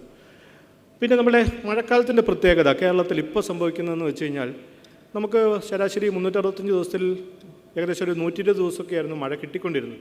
പക്ഷേ 2023 നമുക്ക് എത്ര ദിവസം മഴ കിട്ടിയെന്നറിയാം? 84 ദിവസം. കഴിഞ്ഞ 2024 നമുക്കത് 90-92 ദിവസം മഴ കിട്ടി. പക്ഷേ ആകെ മഴയുടെ അളവിൽ കുറവില്ല. അതിൻ്റെ അർത്ഥം എന്താണ്? മഴ ചുരുങ്ങിയ സമയം കൊണ്ട് തീവ്രമായി ശക്തമായി പെയ്യുന്നു. മഴ ദിനങ്ങളുടെ എണ്ണം കുറയുന്നു, ആകെ മഴയുടെ അളവിൽ കുറവില്ല. അതായത് കൂടുതൽ ശക്തമായിട്ടുള്ള തീവ്ര മഴകൾ വരുന്നു. ഒരു ദിവസം 10 സെൻറ്റിമീറ്റർ കൂടുതൽ പെയ്യുന്ന മഴ നമ്മൾ തീവ്ര മഴ എന്ന് പറയും. ഒരു മണിക്കൂറിൽ 10 സെൻറ്റിമീറ്ററൊക്കെ പെയ്താൽ നമ്മൾ മേഘവിസ്ഫോടനം എന്ന് പറയും. അപ്പം അതേപോലെയുള്ള മഴ പ്രശ്നങ്ങൾ കൂടുതലായിട്ട് വരുന്നു. അതും അതിൻ്റെ വേരിയബിലിറ്റി അത് ഞാൻ വേറൊരു സ്ലൈഡിൽ കാണിച്ചു തരാം. അപ്പോൾ അതൊരു വലിയൊരു പ്രശ്നമാണ്. Heavy rainfall events, extreme rainfall events കൂടുന്നു. ചാറ്റൽ മഴയൊന്നും ഇപ്പോൾ കാണാറേയില്ല. Next please. ഇത് നമ്മുടെ കേരളത്തിൻ്റെ ഒരു മാപ്പാണ്. ഇതിൽ 2 കാര്യങ്ങൾ ശ്രദ്ധിക്കാനുള്ള ഈ മാപ്പിൽ. ഒന്ന്, കേരളത്തിൻ്റെ ഒരു കിടപ്പനുസരിച്ച് കൂടുതൽ മഴ കിട്ടുന്നത് വടക്കൻ ജില്ലകളിലാണ്. പക്ഷേ നമ്മൾ വിചാരിക്കരുത് വടക്കൻ ജില്ലകളിലാവുകൊണ്ട് ജലസുഭിക്ഷമാണ്. പക്ഷെ അവിടെ ഒരു പ്രശ്നമുണ്ട്. അവിടെ കിട്ടുന്ന മഴയുടെ 80% കിട്ടുന്നത് 70% കിട്ടുന്നത് കാലവർഷ സമയത്താണ്. അതേസമയം തെക്കോട്ട് പോയാൽ മഴയുടെ അളവിൽ കുറവുണ്ടെങ്കിലും മഴക്കാലത്തിൻ്റെ ഡിസ്ട്രിബ്യൂഷൻ കുറച്ചും കൂടെ നല്ലതാണ്. വിതരണക്രമം ഒരു 60% മാത്രമേ കാലവർഷ സമയത്ത് കിട്ടുന്നുള്ളൂ. അവർക്ക് തുലാമഴയായിട്ട് 17%, 13% വേനൽ മഴയായിട്ടും കിട്ടുന്നുണ്ട്. പക്ഷേ കാസർഗോഡ് ഭാഗത്തേക്ക് പോകുമ്പോൾ മഴയെല്ലാം ഒരു 4-5 മാസം കൊണ്ട് പെയ്യുന്നു. തുലാമഴയും വേനൽ മഴയും കമ്പാരിറ്റീവ്ലി താരതമ്യേന കുറവുള്ളൊരു സ്ഥിതിയാണ് വടക്കൻ ജില്ലകളിലേക്ക് പോകുമ്പോൾ കാണുന്നത്. പിന്നെ മറ്റൊന്ന് ആ സർക്കിളിലുള്ള 2 സ്ഥലം കണ്ടല്ലോ, നമുക്കറിയാവുന്ന സ്ഥലം കണ്ടോ, വടകരയും കൊയിലാണ്ടിയും. അപ്പോൾ ഒരു സ്ഥലത്ത് പർപ്പിൾ കളറാണ്, മറ്റൊരു സ്ഥലത്ത് ഒരു പിങ്ക് കളറാണ്. അതിൻ്റെ പിന്നെ ലെജൻഡിൽ നോക്കിയാൽ മതി. ഒരിടത്ത് പിങ്ക് കളറിലുള്ളടത്ത് 100% മഴ കുറവാണ്. പർപ്പിൾ കളറുള്ളിടത്ത് ഏകദേശം 200, 250, 300% മഴ കൂടുതലാണ്. അതായത് 20-25 കിലോമീറ്റർ വ്യത്യാസമുള്ള 2 സ്ഥലത്ത് ഒരു സ്ഥലത്ത് കിട്ടേണ്ട മഴ 100% കിട്ടിയില്ല, അതായത് മഴയെ കിട്ടിയില്ല. മറ്റേ സ്ഥലത്ത് കിട്ടേണ്ട മഴയുടെ 300 ഇരട്ടി, അതായത് 3 ഇരട്ടി പെയ്തു, 300% പെയ്തു. അപ്പോൾ പറഞ്ഞു വന്നതെന്ന് വെച്ച് കഴിഞ്ഞാൽ ചെറിയ സ്ഥലത്ത് പോലും, ചെറിയ ഒരു വ്യത്യാസത്തിൽ പോലും മഴയുടെ വിതരണക്രമം വളരെ തീവ്രമായി മാറിക്കൊണ്ടിരിക്കുകയാണ്. ഇപ്പോൾ ഇവിടെ മഴ പെയ്യുമ്പോൾ, തളിയുടെ സ്ഥലത്ത് മഴ പെയ്യുമ്പോൾ ഒരുപക്ഷെ ഞാൻ താമസിക്കുന്ന ചേവരമ്പലത്തോ എൻ്റെ ഓഫീസിൽ നിൽക്കുന്ന കുന്നമംഗലത്തോ മഴ കിട്ടാത്തൊരു സ്ഥിതിയുണ്ട്. ഇവിടെ ശക്തമായി 10-15 സെൻറ്റിമീറ്റർ മഴ പെയ്യുമ്പോൾ കുറച്ചങ്ങോട്ട് മാറിയാൽ, കിഴക്കോട്ടോ വടക്കോട്ടോ തെക്കോട്ടോ മാറിയാൽ അത്രയും മഴയില്ലാത്തൊരു സ്ഥിതിയുണ്ട്. അപ്പോൾ അതുകൊണ്ട് തന്നെയാണ് നമ്മളിപ്പോൾ പറയുന്നത് നമുക്ക് കൂടുതൽ മഴമാപിനികൾ വേണം. പണ്ടൊക്കെ നമ്മൾ ആകാശവാണി കേൾക്കുമ്പോൾ കാസർഗോഡ് ഒരു മഴമാപിനി CPCRയിൽ, അത് കഴിഞ്ഞ് കണ്ണൂർ സെൻട്രൽ ജയിലിലാണ്, അതിൻ്റെ ഇടയ്ക്ക് പീലിക്കോട് കാർഷിക കോളേജിൽ ഒരു മഴമാപിനിയുണ്ട്. അങ്ങനെ കേരളത്തിലുള്ള പിന്നെ 10, 15 അല്ലെങ്കിൽ 20 റെയിൻ ഗേജ് സ്റ്റേഷനിൽ നിന്നുള്ള ഡാറ്റ എടുത്തിട്ടാണ് നമ്മളിപ്പം വെള്ളപ്പൊക്ക കാലാവസ്ഥ മുന്നറിയിപ്പ് സംവിധാനങ്ങളൊക്കെ വികസിപ്പിക്കുന്നത്. സ്വാഭാവികമായിട്ടും അതിൻ്റെ പ്രിസിഷൻ കുറവായിരിക്കും, അതിൻ്റെ കൃത്യത കുറവായിരിക്കും. അപ്പം നമുക്കിപ്പം വേണ്ടതെന്ന് വെച്ചാൽ മഴ ചുരുങ്ങിയ സ്ഥലത്തേക്ക് തീവ്രമായി പെയ്യുകയാണ്. അതുകൊണ്ട് തന്നെ നമുക്ക് വികേന്ദ്രീകൃതമായിട്ടുള്ള മഴ അളക്കൽ സംവിധാനങ്ങൾ വേണം. പുതിയ ഭരണസമിതിയോട് നമുക്ക് പറയാനുള്ളത്, കേരളത്തിൽ 1000-ൽ പഞ്ചായത്തുണ്ടെങ്കിൽ ഒരു പഞ്ചായത്തിൽ ഒരു ഓട്ടോമാറ്റിക് വെതർ സ്റ്റേഷനെങ്കിലും സ്ഥാപിക്കുക. ഒരു 3 ലക്ഷം രൂപ, 2.5 ലക്ഷം രൂപ, 3 ലക്ഷം രൂപ മാറ്റി വെച്ചാൽ മതി. ഓട്ടോമാറ്റിക്കായിട്ട് ഡാറ്റ വന്ന് നിങ്ങളുടെ പഞ്ചായത്ത് ഓഫീസിലെ കമ്പ്യൂട്ടറിൽ കിടന്നോളൂ. ആ ഡാറ്റ അടുത്ത തലമുറയ്ക്ക് നമുക്ക് കൈമാറ്റം ചെയ്യാൻ പറ്റുന്ന ഏറ്റവും അമൂല്യമായിട്ടുള്ളൊരു സമ്പത്താണ്. അപ്പോൾ ആ ഒരു ഡാറ്റ കളക്ഷൻ വളരെ പ്രധാനപ്പെട്ടതാണ്. അപ്പോൾ ഞാൻ കിലയുടെ ഡയറക്ടറോട് DGയോട് സംസാരിച്ചിട്ടുണ്ട്. കിലയിൽ ട്രെയിനിങ്ങുകളുണ്ടെങ്കിൽ ഞങ്ങളെയും കൂടെ ഉൾപ്പെടുത്തണം, അല്ലെങ്കിൽ നിങ്ങളെങ്കിലും ഇത് പറയണം. അപ്പോൾ ഇപ്പോൾ കഴിഞ്ഞ ദിവസം ഒറീസയിൽ നിന്ന് നമുക്ക് ഒരു 10-60ഓളം അഗ്രികൾച്ചർ ഓഫീസേഴ്സ് ട്രെയിനിങ്ങിന് ഞങ്ങളുടെ സ്ഥാപനത്തിൽ വന്നിരുന്നു. അപ്പോൾ അവരിപ്പോൾ എല്ലാ ബ്ലോക്കിലും, ഒറീസ നമുക്കറിയാമല്ലോ എപ്പോഴും സൈക്ലോണിൻ്റെ ഒരു പ്രശ്നമാണ്. പക്ഷേ കഴിഞ്ഞ പ്രാവശ്യത്തെ ചുഴലിക്കാറ്റിൽ ഒറീസയിൽ ഒരു മനുഷ്യൻ പോലും മരിച്ചില്ല. അവരുടെ പ്രോപ്പർട്ടി ലോസ് വളരെ മിനിമം ആയിരുന്നു. വലിയ ശക്തമായിട്ടുള്ള ചുഴലിക്കാറ്റ് സൈക്ലോൺ ഉണ്ടായിട്ടു. കാരണം അവർ കുറച്ചും കൂടെ നല്ല രീതിയിലുള്ള പ്രഡിക്ഷൻ സിസ്റ്റം ഡെവലപ്പ് ചെയ്തു. അതിന് അവർ താഴെത്തട്ടിലുള്ള പ്രദേശങ്ങളിൽ നിന്ന് തന്നെ ക്ലൈമറ്റിൻ്റെ ഡാറ്റ എടുത്തു തുടങ്ങി. ബ്ലോക്കിൽ ഒരു ഓട്ടോമാറ്റിക് വെതർ സ്റ്റേഷൻ അവരിപ്പോൾ വെച്ചിട്ടുണ്ട്. കേരളത്തിൽ 152 ബ്ലോക്ക് ഉണ്ടെങ്കിൽ എല്ലാ ബ്ലോക്കിലും ഒന്ന്, ഒരു പഞ്ചായത്തിലൊന്നും വേണ്ട, അത് ഞാൻ മാറ്റി. ഒരു ബ്ലോക്കിൽ ഒരു പിന്നെ മഴമാപിനിയെങ്കിലും വേണം, ഒരു ഓട്ടോമാറ്റിക് വെതർ സ്റ്റേഷൻ വേണം. അപ്പോൾ അത് നമ്മൾ അങ്ങനെ ഉണ്ടാക്കുന്ന ഒരു 10-50 വർഷത്തെ ഈ വിവരങ്ങളാണല്ലോ നമ്മൾ അടുത്ത തലമുറയ്ക്ക് കൈമാറ്റം ചെയ്യുന്നത്. അത് വെച്ചിട്ടാണല്ലോ അവർ മുന്നൊരുക്ക സംവിധാനങ്ങളും പ്രവചന സംവിധാനങ്ങളും വികസിപ്പിച്ചെടുക്കുന്നത്. അപ്പോൾ ഈ വിവര ശേഖരണം വളരെ പ്രധാനപ്പെട്ടതാണ്. Micro level climate monitoring is very important. ഒരു ഇംഗ്ലീഷിലൊരു ചെല്ലുണ്ട്, which cannot be measured cannot be controlled. നമുക്ക് അളക്കാൻ പറ്റാത്തതിനെ നമുക്ക് നിയന്ത്രിക്കാൻ പറ്റില്ല. ആദ്യം നമ്മൾ അളക്കുക, നമ്മളുടെ അടുത്ത് എന്തുണ്ട്, നമുക്ക് എത്ര മഴയുണ്ട്, എത്ര പുഴയുണ്ട്, എത്ര വെള്ളമുണ്ട്, എത്ര വെള്ളം ഒഴുകി വരുന്നുണ്ട്, എത്ര വെള്ളം പുറത്തേക്ക് പോകുന്നുണ്ട്. അപ്പോൾ അതിനനുസരിച്ച് നമുക്കൊരു കൃത്യമായിട്ടുള്ളൊരു കണക്ക് വേണം. വാട്ടർ ബഡ്ജറ്റിനെ കുറിച്ച് ഞാൻ പറയാം, അത് വരുന്നുണ്ട്. Next please. എഗെയിൻ വേറൊന്ന്, നമ്മളുടെ കേരളത്തിലൊരു 44 നദിയുണ്ടെന്ന് പറയുന്നു. പക്ഷേ ഈ നദികളുടെ ആ ഒരു സർക്കിൾ കാണാം. ചിലത് ഓറഞ്ച് കളറിലുണ്ട്, ചിലത് ചുമന്ന കളറിലുണ്ട്. ചുമന്ന കളർ വലിയ വട്ടമാണെങ്കിൽ അർത്ഥം എന്ന് വെച്ച് കഴിഞ്ഞാൽ ചുരുങ്ങിയ വെള്ളമൊഴുക്കും കൂടിയ വെള്ളമൊഴുക്കും തമ്മിലുള്ള വ്യത്യാസമാണ്. അതായത് മൺസൂൺ സമയത്ത് കുത്തിയൊലിച്ച് കവിഞ്ഞൊഴുകുന്ന നദി വേനൽ സമയത്ത് നൂല് പോലെ ഒഴുകുകയാണ്. പാരിസ്ഥിതിക നീരൊഴുക്ക് പോലുമില്ല. ആ പുഴയിലെ ജീവജാലങ്ങൾക്ക് ജീവിക്കാനുള്ള വെള്ളം പോലും അതിൽ കൂടെ ഒഴുകുന്നില്ല. അതിനെയാണ് നമ്മൾ ഈ ഫ്ലോ എന്ന് പറയുന്നത്, എൻവയോൺമെൻറ്റൽ ഫ്ലോ, പാരിസ്ഥിതിക നീരൊഴുക്ക്. അതുപോലും ഇല്ലാത്ത പുഴകളാണ്. അപ്പോൾ കേരളത്തിൽ പ്രശ്നം അതാണ്. മഴ സമയത്ത് ശക്തമായി കുത്തിയൊലിച്ച് വെള്ളപ്പൊക്കമായി കരകവിഞ്ഞൊഴുകുന്ന നദികൾ വേനൽക്കാലത്ത് വളരെ ശുഷ്കിച്ചാണ് ഒഴുകുന്നത്. അപ്പോൾ ആ ഒരു പ്രശ്നത്തെ നമ്മൾ അഭിമുഖീകരിക്കേണ്ടതുണ്ട്. അടുത്തത് പ്ലീസ്. ഗ്രൗണ്ട് വാട്ടറിന് ഇത് സെയിം പ്രശ്നമാണ്. നിങ്ങൾക്ക് ആ ഒരു ഇത് ഞങ്ങളുടെ ഒരു അനാലിസിസ് ആണ്. ഓരോ പ്രദേശത്തെയും വേനൽക്കാലത്തുള്ള ഗ്രൗണ്ട് വാട്ടറും മഴക്കാലത്തുള്ള ഗ്രൗണ്ട് വാട്ടറും അവിടെയും ആ ഒരു വ്യത്യാസമാണ്. വേനൽക്കാലത്ത് പെട്ടെന്ന് കൂടുതൽ താഴ്ചയിലേക്ക് പോവുകയാണ്. വലിയ സിലിണ്ടർ ആകൃതിയിലുള്ളത് വലിയ പൊക്കത്തിലാണെങ്കിൽ അത് കൂടുതൽ താഴ്ചയുണ്ടെന്നാണ് അത് കാണിക്കുന്നത്. Next please. മറ്റൊന്ന്, നമ്മൾ ഈ അടുത്തൊരു സ്റ്റഡി നടത്തിയത് കഴിഞ്ഞ വേനൽക്കാലത്ത് ചെയ്തതാണ്. കേരളത്തിലെ എല്ലാ ജില്ലകളിലും വരൾച്ചാ ബാധിതമായിട്ടുള്ള പ്രദേശങ്ങളെ അടയാളപ്പെടുത്താൻ വേണ്ടി ഒരു സ്റ്റഡി നടത്തി. അപ്പം നമ്മൾ കണ്ടത് കേരളത്തിലെ കാസർഗോഡ്, പിന്നെ പാലക്കാട് പൂർണ്ണമായിട്ടില്ല, പക്ഷേ പിന്നെ നമുക്ക് 20% കൂടുതൽ കിട്ടി. പാലക്കാട്, പത്തനംതിട്ട, തിരുവനന്തപുരം, കോഴിക്കോട്, പിന്നെ ഒരു പരിധിവരെ മലപ്പുറം, ഈ ജില്ലകളിലൊക്കെ വരൾച്ച ബാധിതമായിട്ടുള്ള വില്ലേജുകൾ, ഗ്രാമങ്ങൾ കൂടുതലാണ്. അതിൻ്റെ വിശദമായിട്ടുള്ള റിപ്പോർട്ട് നമ്മൾ സ്റ്റേറ്റ് പ്ലാനിംഗ് ബോർഡിന് കൊടുത്തിട്ടുണ്ട്. അപ്പോൾ കേരളത്തിൽ വരൾച്ച ഇല്ല എന്ന് പറയുന്നത് പിന്നെ ഒരു തെറ്റാണ്. പല സ്ഥലങ്ങളിലും പിന്നെ അറ്റ്ലീസ്റ്റ് ഒരു 100-150 ദിവസം വെള്ളം കിട്ടാത്ത പ്രശ്നങ്ങളുണ്ട്. പിന്നെ ടാങ്കർ ലോഡുകളിൽ വെള്ളം എത്തിക്കുന്ന പ്രദേശങ്ങളുണ്ട്. അപ്പോൾ അതിൻ്റെ കൂടുതൽ വിശദാംശങ്ങൾ വേണമെന്നുണ്ടെങ്കിൽ ഞങ്ങളൊരു water status report, Kerala water resources assessment എന്ന് പറഞ്ഞുള്ളൊരു ബുക്ക്, ഒരു പ്രസിദ്ധീകരണം ഉണ്ട് നമ്മളുടെ അടുത്ത്, ഫ്രീ ഓഫ് കോസ്റ്റാണ്. താല്പര്യമുള്ളവർക്ക് അതിൻ്റെ സോഫ്റ്റ് കോപ്പി ഞാൻ അയച്ചു തരുന്നതാണ്. Next please. അടുത്തത് മറ്റൊന്ന് വയനാട്. ഇത് വയനാട് ജില്ലയുടെ മാപ്പാണ്. ഇത് 2007-ലെയും 2016-ലെയും ഇത് NDVI എന്ന് പറഞ്ഞൊരു സാറ്റലൈറ്റ് ഇൻഡെക്സ് വെച്ച് ചെയ്യുന്നതാണ്, നോർമലൈസ്ഡ് ഡിഫറൻസ് വെജിറ്റേറ്റീവ് ഇൻഡെക്സ്. അപ്പോൾ അത് ഈ പച്ച കാണുന്നത് വരൾച്ച ഇല്ലാത്ത പ്രദേശങ്ങളാണ്, വരൾച്ച സാധ്യതയില്ലാത്ത പ്രദേശങ്ങളാണ്. അത് മഞ്ഞയും ചുവപ്പും കാണുന്നത് വരൾച്ചയുടെ സാധ്യത കൂട്ടുന്നതാണ്. ചുവപ്പ് എന്ന് പറഞ്ഞാൽ ശക്തമായ വരൾച്ച ഉണ്ടെന്നാണ്. അപ്പോൾ ഈ 2007 മുതൽ 2016 വരെ 10 വർഷം കഴിയുമ്പോഴത്തേക്ക് നമുക്ക് കാണാം വയനാട് ജില്ലയുടെ എത്രത്തോളം സ്ഥലം പച്ചയിൽ നിന്ന് മഞ്ഞയും ചുവപ്പുമായി മാറിക്കഴിഞ്ഞു എന്നുള്ളത്. അപ്പോൾ അത് വലിയൊരു പ്രശ്നമാണ്. പല സ്ഥലങ്ങളിലും വെള്ളമില്ല, കാപ്പിത്തോട്ടങ്ങളിൽ നനയ്ക്കാൻ വെള്ളമില്ല, ബോർവെൽ കുഴിച്ച് വളരെ ആഴത്തിൽ നിന്നാണ് ഇപ്പോൾ വെള്ളം എടുക്കുന്നത്. അവിടെ 2023 നമുക്കൊരു 90 ദിവസം തുടർച്ചയായിട്ട് മഴ കിട്ടിയില്ല. ആ സമയത്തുള്ളൊരു കണക്കാണ്. തേയിലയ്ക്ക് 1008 മില്ലിമീറ്റർ വെള്ളം വേണ്ടെടുത്ത് നമുക്ക് 364 ലിറ്റർ വെള്ളം മഴയായിട്ട് കിട്ടിയുള്ളൂ. പെപ്പറിന് അങ്ങനെ പലതിനും ആവശ്യമുള്ളതിൽ കുറച്ച് വെള്ളമാണ് നമുക്ക് ആ ഒരു വർഷം കിട്ടിയത്. അപ്പോൾ മഴയെ മാത്രം ആശ്രയിച്ച് ചെയ്യുന്ന കൃഷിസ്ഥലങ്ങളിൽ വലിയൊരു പ്രതിസന്ധിയാണ് ഭാവിയിൽ വരാനുള്ളത്. ഇപ്പോൾ നമുക്ക് വലിയ പ്രശ്നമില്ല.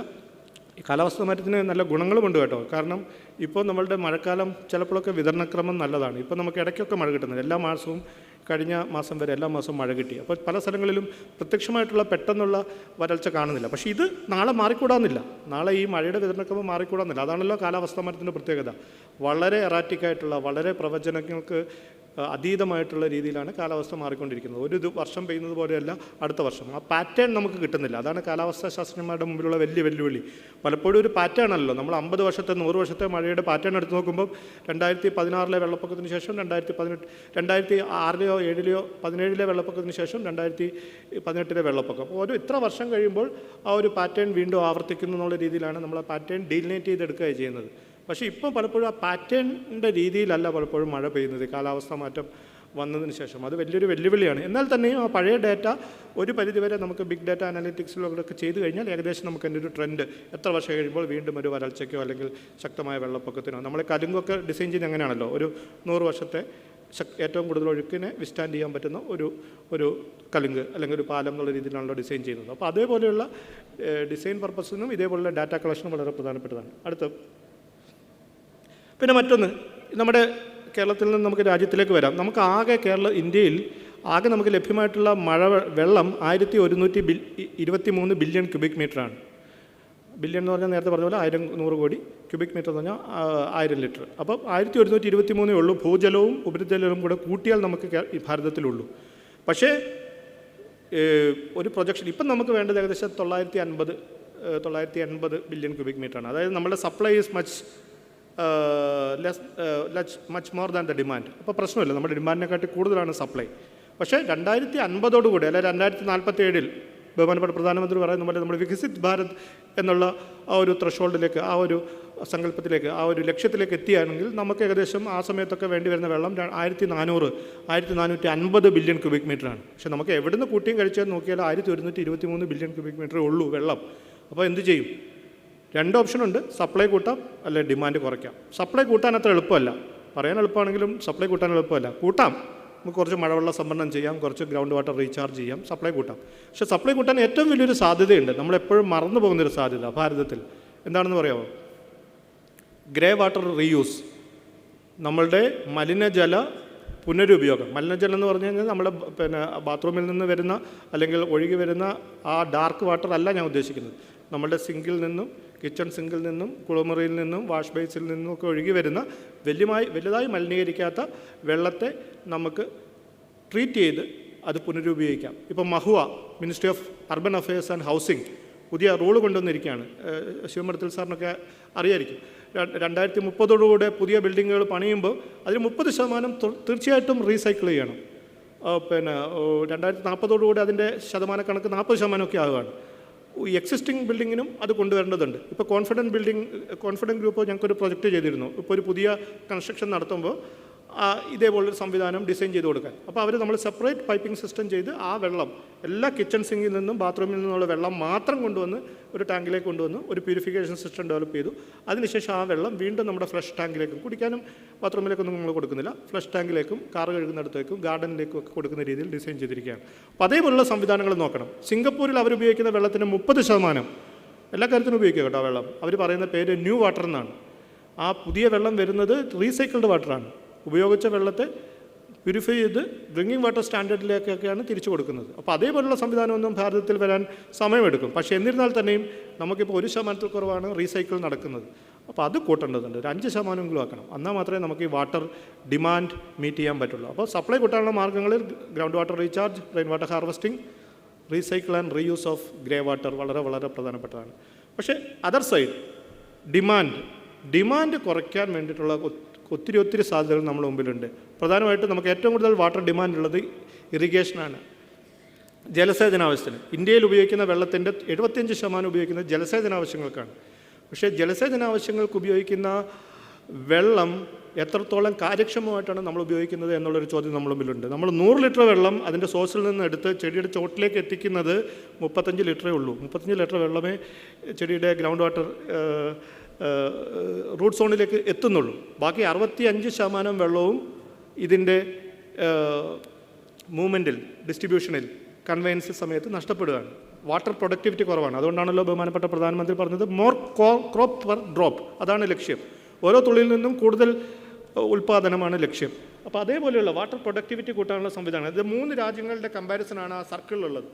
ഒന്ന് ഇന്ത്യ, ഒന്ന് ഇസ്രായേൽ, ഒന്ന് ചൈന. ഇസ്രായേലിലത് 4, ഇന്ത്യയിലത് 0.4, ചൈനയിൽ 1. Agriculture GDP per cubic litre of fresh water withdrawn four agriculture. അതിന് അർത്ഥം എന്താണ്? ഒരേ അളവ് വെള്ളം ഉപയോഗിച്ച് ഇസ്രായേൽ നമ്മൾ ഉൽപ്പാദിപ്പിക്കുന്നതിൻ്റെ 10 ഇരട്ടി ധാന്യങ്ങൾ, പൾസസ്, ഫ്രൂട്ട്സ്, വെജിറ്റബിൾസ്, സീരിയൽസ് ഉൽപ്പാദിപ്പിക്കുന്നുണ്ട്. ചൈന നമ്മുടെ അതേ ഡെമോഗ്രഫിക്കൽ ക്യാരക്ടറിസ്റ്റിക്സ് ഒക്കെ ഉണ്ടെന്ന് നമ്മൾ പറയും. പക്ഷേ ചൈന നമ്മുടെ 2.5 ഇരട്ടി, 10 ഇരട്ടിയല്ല 2.5 ഇരട്ടി, നമുക്ക് 0.4 ഉള്ളപ്പോൾ അവർക്ക് 1. 2.5 ഇരട്ടി ഉൽപ്പാദനം നടത്തുന്നുണ്ട് അതേ അളവ് വെള്ളം ഉപയോഗിച്ചിട്ട്. അപ്പം നമ്മളുടെ ജല ഉപഭോഗം വളരെ കുറവാണ്, വാട്ടർ പ്രൊഡക്ടിവിറ്റി കുറവാണ്, വാട്ടർ യൂസ് എഫിഷ്യൻസി കുറവാണ്. Next please. അതെങ്ങനെ കൂട്ടാം? അവിടെയാണ് ഡിമാൻഡ് കുറയ്ക്കാമെന്ന് ഞാൻ പറഞ്ഞത്. അത് കൂട്ടുകയാണെങ്കിൽ സ്വാഭാവികമായിട്ടും നമുക്ക് ജലസേചന ആവശ്യത്തിനുള്ള ഡിമാൻഡ് കുറയ്ക്കാം. ഗ്രൗണ്ട് വാട്ടർ വലിയൊരു പ്രധാനപ്പെട്ടതാണ്. യുനെസ്കോയുടെ കണക്കനുസരിച്ച് അമേരിക്കയും ചൈനയും കൂടെ ആകെ എക്സ്ട്രാക്ട് ചെയ്യുന്ന ഗ്രൗണ്ട് വാട്ടർ നമ്മളുടെ 25% ഉള്ളൂ. ആലോചിച്ച് നോക്കിയേ, അമേരിക്കയും ചൈനയും ആ ഇൻഡസ്ട്രിയലൈസേഷൻ്റെ പാരമ്യതയിൽ നിൽക്കുന്ന 2 രാജ്യങ്ങൾ ഊറ്റുന്ന ഗ്രൗണ്ട് വാട്ടർ നമ്മൾ ഊറ്റുന്ന ഗ്രൗണ്ട് വാട്ടറിൻ്റെ 25% മാത്രമേ അവർ ചെയ്യുന്നുള്ളൂ. 2 രാജ്യങ്ങളും കൂടി.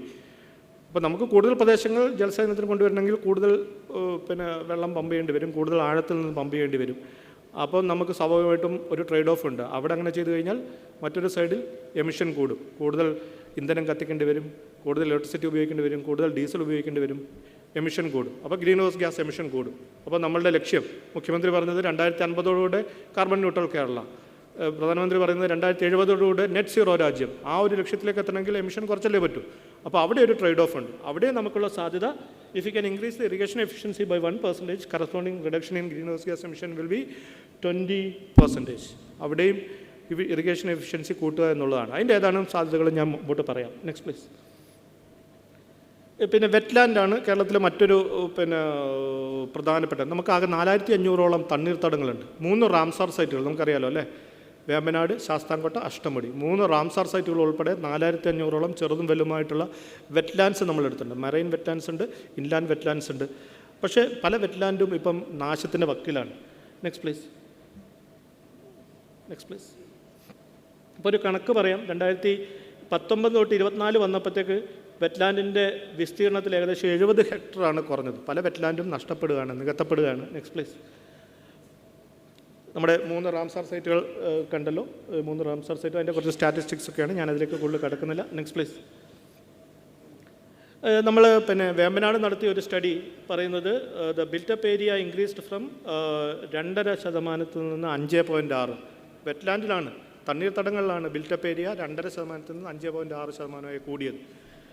അതിനനുസരിച്ച് കുറയുന്നത് എന്താണ്? പാഡി ഏരിയയാണ് കുറയുന്നത്. നെൽകൃഷി ചെയ്യുന്ന സ്ഥലങ്ങളുടെ എണ്ണം കുറയാണ്. അത് വേമ്പനാട് മാത്രമല്ല എല്ലാ സ്ഥലങ്ങളിലും വരുവാണ്. ശ്രീമതി അനിത തമ്പി അവരുടെ ആലപ്പുഴ വെള്ളം എന്നുള്ളൊരു കൃതിയിൽ പറയുന്നത്, തെളിയിക്കാനാകാത്ത വിധം കലങ്ങിയിരിക്കുന്നു എന്നുള്ളവും ആലപ്പുഴയിലെ വെള്ളവും എന്നാണ്. അപ്പോൾ അത് സത്യമാണ്. ആലപ്പുഴയിലെ വെള്ളം നമുക്കിപ്പോൾ തെളിയിക്കാതെ വരുന്ന വെള്ളവും അവിടുത്തെ മലിനീകരണം വലിയൊരു പ്രശ്നമാണ്. വേമ്പനാടിൽ നമ്മളിപ്പോൾ ഒരു സ്റ്റഡി നടത്തുന്നുണ്ട്, carrying capacity of tourist boat.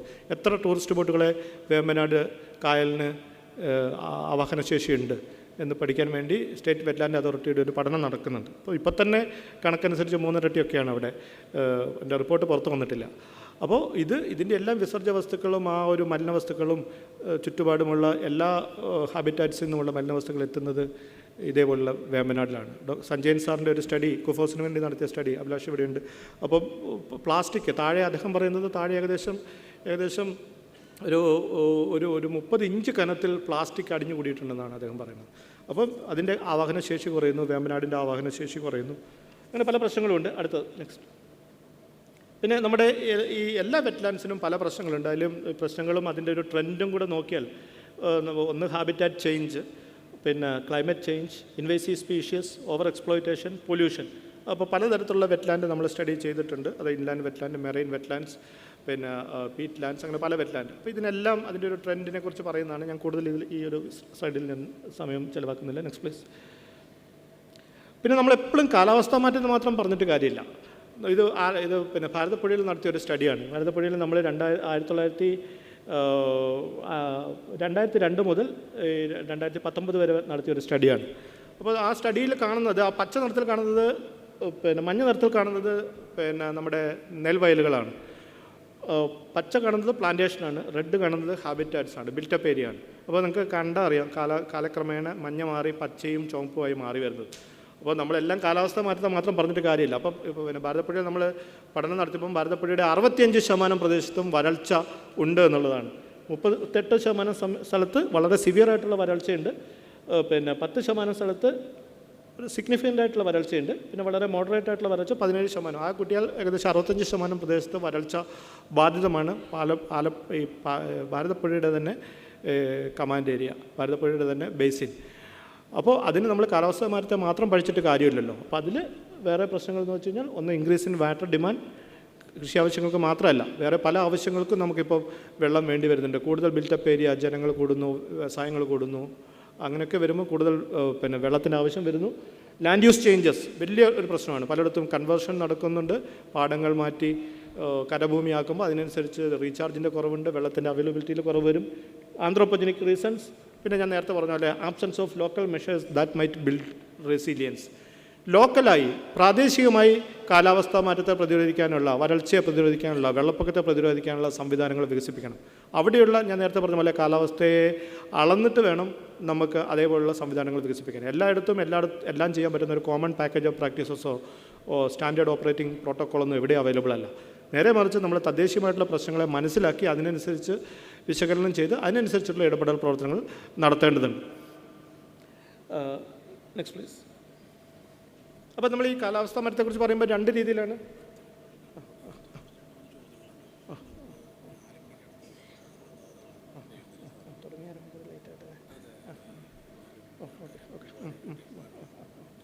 Okay. അപ്പം ഇത് കാലാവസ്ഥ മാറ്റത്തിൻ്റെ പിന്നെ 2 എണ്ണമാണ്. അഡാപ്റ്റേഷൻ ആൻഡ് മിറ്റിഗേഷൻ, പൊരുത്തപ്പെടലും ലഘൂകരണവും. അപ്പോൾ അതിനെക്കുറിച്ച് ഞാൻ കൂടുതൽ വിശദമായിട്ട് കിടക്കുന്നില്ല. Next please. അപ്പോൾ കേരളത്തിൻ്റെ ജലത്തെക്കുറിച്ച് പറയുമ്പോൾ നമ്മൾ പല തലങ്ങളിൽ ആലോചിക്കേണ്ടല്ലോ. കുടിവെള്ളത്തിൻ്റെ പ്രശ്നമുണ്ട്, കുടിവെള്ളത്തിൻ്റെ തലത്തിൽ ആലോചിക്കണം. കൃഷി ജലസേചനത്തിൻ്റെ കാര്യത്തിൽ ആലോചിക്കണം. ഗതാഗതം, ടൂറിസം, ഉൾനാടൻ മത്സ്യബന്ധനം, വ്യവസായങ്ങൾ, പാരിസ്ഥിതിക നീരൊഴുക്ക് വളരെ പ്രധാനപ്പെട്ടതാണ്.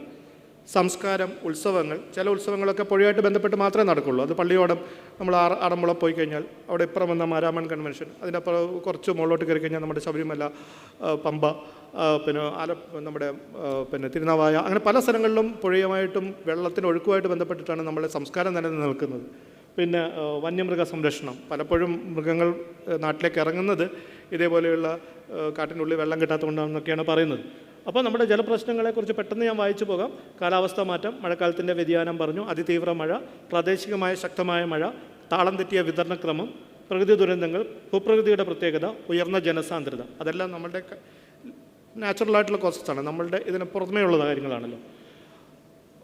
പക്ഷേ നമ്മളുണ്ടാക്കുന്ന പ്രശ്നങ്ങളാണ് ചുവപ്പ് കളറിൽ കാണുന്നത്. കയ്യേറ്റം, കുറഞ്ഞ റീചാർജ്, ദ്രവ്യ മാലിന്യ സംസ്കരണ സംവിധാനങ്ങളുടെയും പുനരുപയോഗ വ്യവസ്ഥകളുടെയും കുറവ്, മലിനീകരണം, പ്ലാസ്റ്റിക്, മൈക്രോ പ്ലാസ്റ്റിക് വലിയൊരു പ്രശ്നമാണ്, കാർബൺ സിങ്കുകളുടെ അപചയം, ഭൂവിനിയോഗത്തിലെ മാറ്റങ്ങൾ, വികസന പ്രവർത്തനങ്ങൾ. അടുത്തത് പ്ലീസ്. Next please.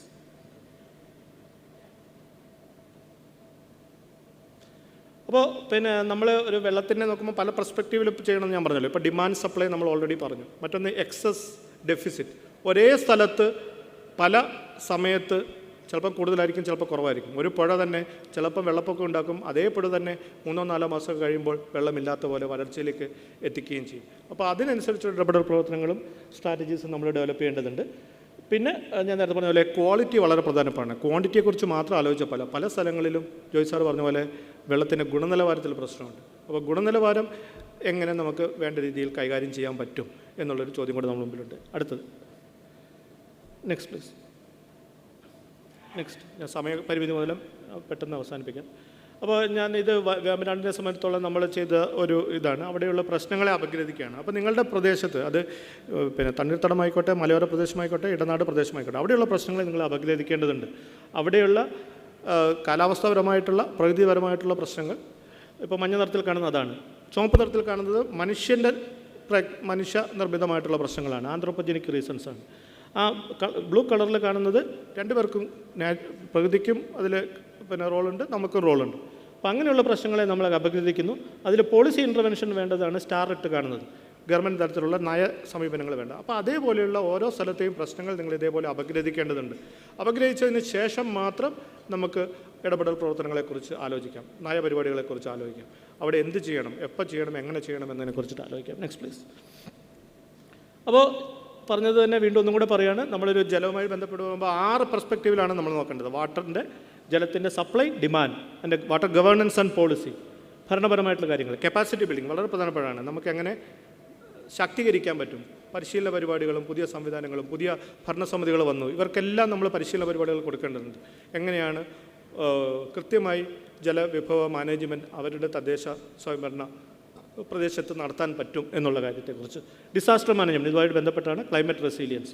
പിന്നെ ഞാൻ നേരത്തെ പറഞ്ഞ ഈ ചുവന്നത് നമ്മുടെ അതേത് പ്രദേശങ്ങളിലെ പ്രശ്നങ്ങളാണ്. കാലാവസ്ഥ മാറ്റം, മനുഷ്യ ഇടപെടൽ, നിർമ്മാണ പ്രവർത്തനങ്ങൾ, കൃഷി, മത്സ്യകൃഷി, അധിനിവേശ സസ്യങ്ങൾ പഠിക്കേണ്ടതുണ്ട്. അതിനുശേഷം ആ താഴെ കാണുന്നത് നമ്മൾ വികസിപ്പിക്കേണ്ട കാര്യങ്ങളാണ്. നമുക്കതിനു വേണ്ടി പുതിയ സ്ഥാപനങ്ങൾ എന്ത് നിർമ്മിക്കാൻ പറ്റും, പുതിയ സംവിധാനങ്ങൾ എങ്ങനെ മുന്നോട്ട് കൊണ്ടുവരാൻ സാധിക്കും, പുതിയ നയങ്ങൾ, നിയമങ്ങൾ എങ്ങനെ നിർമ്മിക്കാൻ സാധിക്കും, പങ്കാളിത്തം എങ്ങനെ ഉറപ്പുവരുത്താൻ സാധിക്കും, സാങ്കേതികവിദ്യകൾ ഏതൊക്കെയാണ് ഉപയോഗിക്കേണ്ടത്, ഏതൊക്കെയാണ് പുതുതായിട്ട് വികസിപ്പിക്കേണ്ടത്. വിജ്ഞാന വ്യാപനം വളരെ പ്രധാനപ്പെട്ടതാണ്. നമ്മുടെ ലാബുകളിൽ ഉണ്ടാക്കുന്ന സാങ്കേതികവിദ്യകളും സംവിധാനങ്ങളും ജനങ്ങളിലേക്ക് എത്തിയില്ലെങ്കിൽ എന്തുകൊണ്ട് കാര്യം എന്താണ്? അപ്പോൾ അതുകൊണ്ട് തന്നെ വിജ്ഞാന വ്യാപന പ്രദേശങ്ങളും ഡെമോൺസ്ട്രേഷൻസും പ്രധാനപ്പെട്ടതാണ്. ഇതിനൊക്കെ ഉപരിയായി ഇതിനുള്ള സാമ്പത്തികം നമ്മൾ കണ്ടെത്തേണ്ടതുണ്ട്. അതിന് പല പദ്ധതികളുണ്ട്. ആ പദ്ധതികളെ കൺവേർട്ട് ചെയ്യാൻ, പൂൾ ചെയ്യാൻ, സംയോജിപ്പിക്കാൻ അതിനുള്ള സാമ്പത്തിക സംവിധാനങ്ങൾ ആക്കാനും നമ്മൾ ശ്രമിക്കേണ്ടതുണ്ട്. Next please.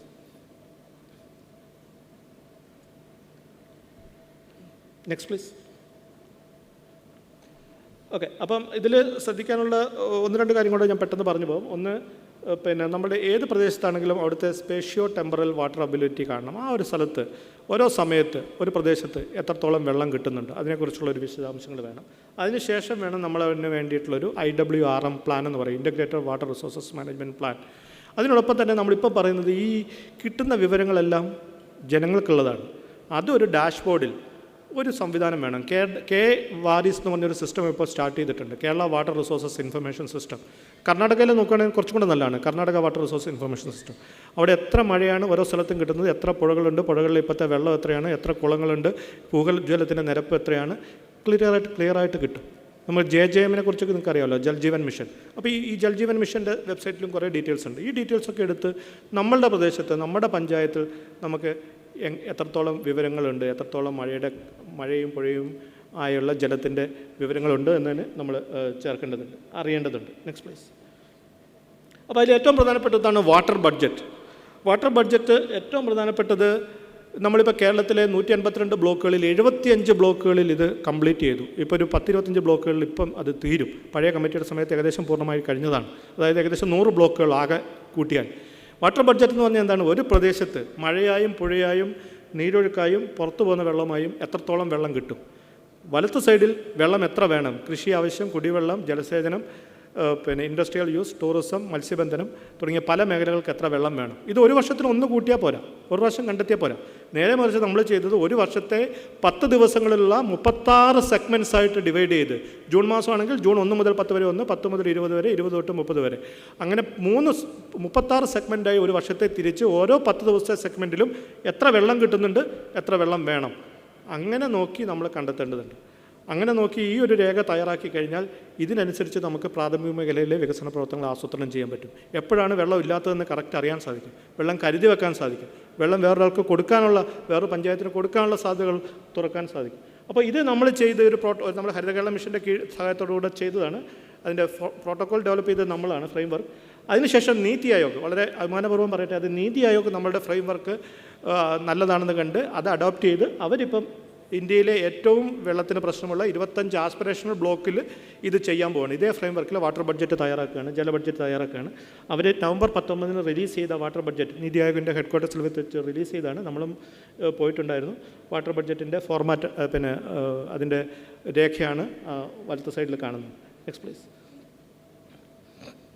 Next please, next. അപ്പോൾ നെക്സ്റ്റ് പ്ലീസ്. അപ്പോൾ ഇതിൽ ചെയ്യാൻ പറ്റുന്ന ഇപ്പോൾ ഡിജിറ്റൽ സംവിധാനങ്ങളിലേക്ക് നമ്മൾ കൂടുതൽ വരുന്ന സമയത്ത് കൃത്യമായി വെള്ളം കൊടുക്കാൻ സാധിക്കണം. പ്രത്യേകിച്ച് ജലസേചന മേഖലയിലാണല്ലോ നമ്മൾ ഏറ്റവും കൂടുതൽ വെള്ളം ഉപയോഗിക്കുന്നത്. അപ്പോൾ അതിൽ നമുക്ക് പുതിയ സംവിധാനങ്ങളുണ്ട്. നമുക്ക് ഡിജിറ്റൽ ഡിവൈസുകൾ ഉപയോഗിച്ച് വെള്ളത്തിൻ്റെ കൃത്യമായ അളവ് കണ്ടുപിടിച്ച്, ഇവാപ്പോ ട്രാൻസ്പിറേഷൻ കണ്ടുപിടിച്ച്, അതായത് വെള്ളം എന്ന് പറഞ്ഞാൽ ഒരു ചെടിക്ക് എത്ര വെള്ളം ഉണ്ടെന്ന് വെച്ച് കഴിഞ്ഞാൽ വെള്ളം ബാഷ്പീകരണ സ്വേദന നഷ്ടം പോലെ വെള്ളം എത്ര ചെടിയിൽ നിന്ന് നഷ്ടപ്പെടുന്നു അത്രയും വെള്ളമാണ് ചെടിക്ക് വേണ്ടത്, ചെടിയുടെ വാട്ടർ റിക്വയർമെൻറ്റ്. അപ്പോൾ അത് നമ്മൾ സെൻസറുകളും പല സംവിധാനങ്ങളും ഉപയോഗിച്ച് കണ്ടുപിടിച്ച് അത് മാത്രം ചെടിക്ക് കൊടുക്കുന്ന, അപ്പോൾ നമുക്ക് ഏകദേശം വീണ്ടും ഒരു 20-30% വെള്ളം ലാഭിക്കാൻ പറ്റും. അതേപോലെയുള്ള സംവിധാനങ്ങൾ വരുന്നുണ്ട്. അതേപോലെയുള്ള പുതിയ പുതിയ കമ്പനികൾ വരുന്നുണ്ട്, സ്റ്റാർട്ടപ്പ് കമ്പനികൾ. കൂടുതൽ ആൾക്കാരത് ഉപയോഗിക്കുന്നുണ്ട്. അങ്ങനെ സ്വാഭാവികമായിട്ടും സാവധാനത്തിലും നമുക്ക് നമ്മുടെ വാട്ടർ ഡിമാൻഡ് കുറച്ച് കൊണ്ടുവരാൻ സാധിക്കണം, പ്രത്യേകിച്ചും ജലസേചന മേഖലയിൽ. അതാണ് നമ്മുടെ ഭാരതത്തെ സംബന്ധിച്ചിടത്തോളം ഭാവിയിൽ ഈ ജലപ്രതിസന്ധിയെ തരണം ചെയ്യാനുള്ള ഏറ്റവും പ്രധാനപ്പെട്ട ഒരു സാധ്യത. അപ്പോൾ പല സംവിധാനങ്ങളാണ്.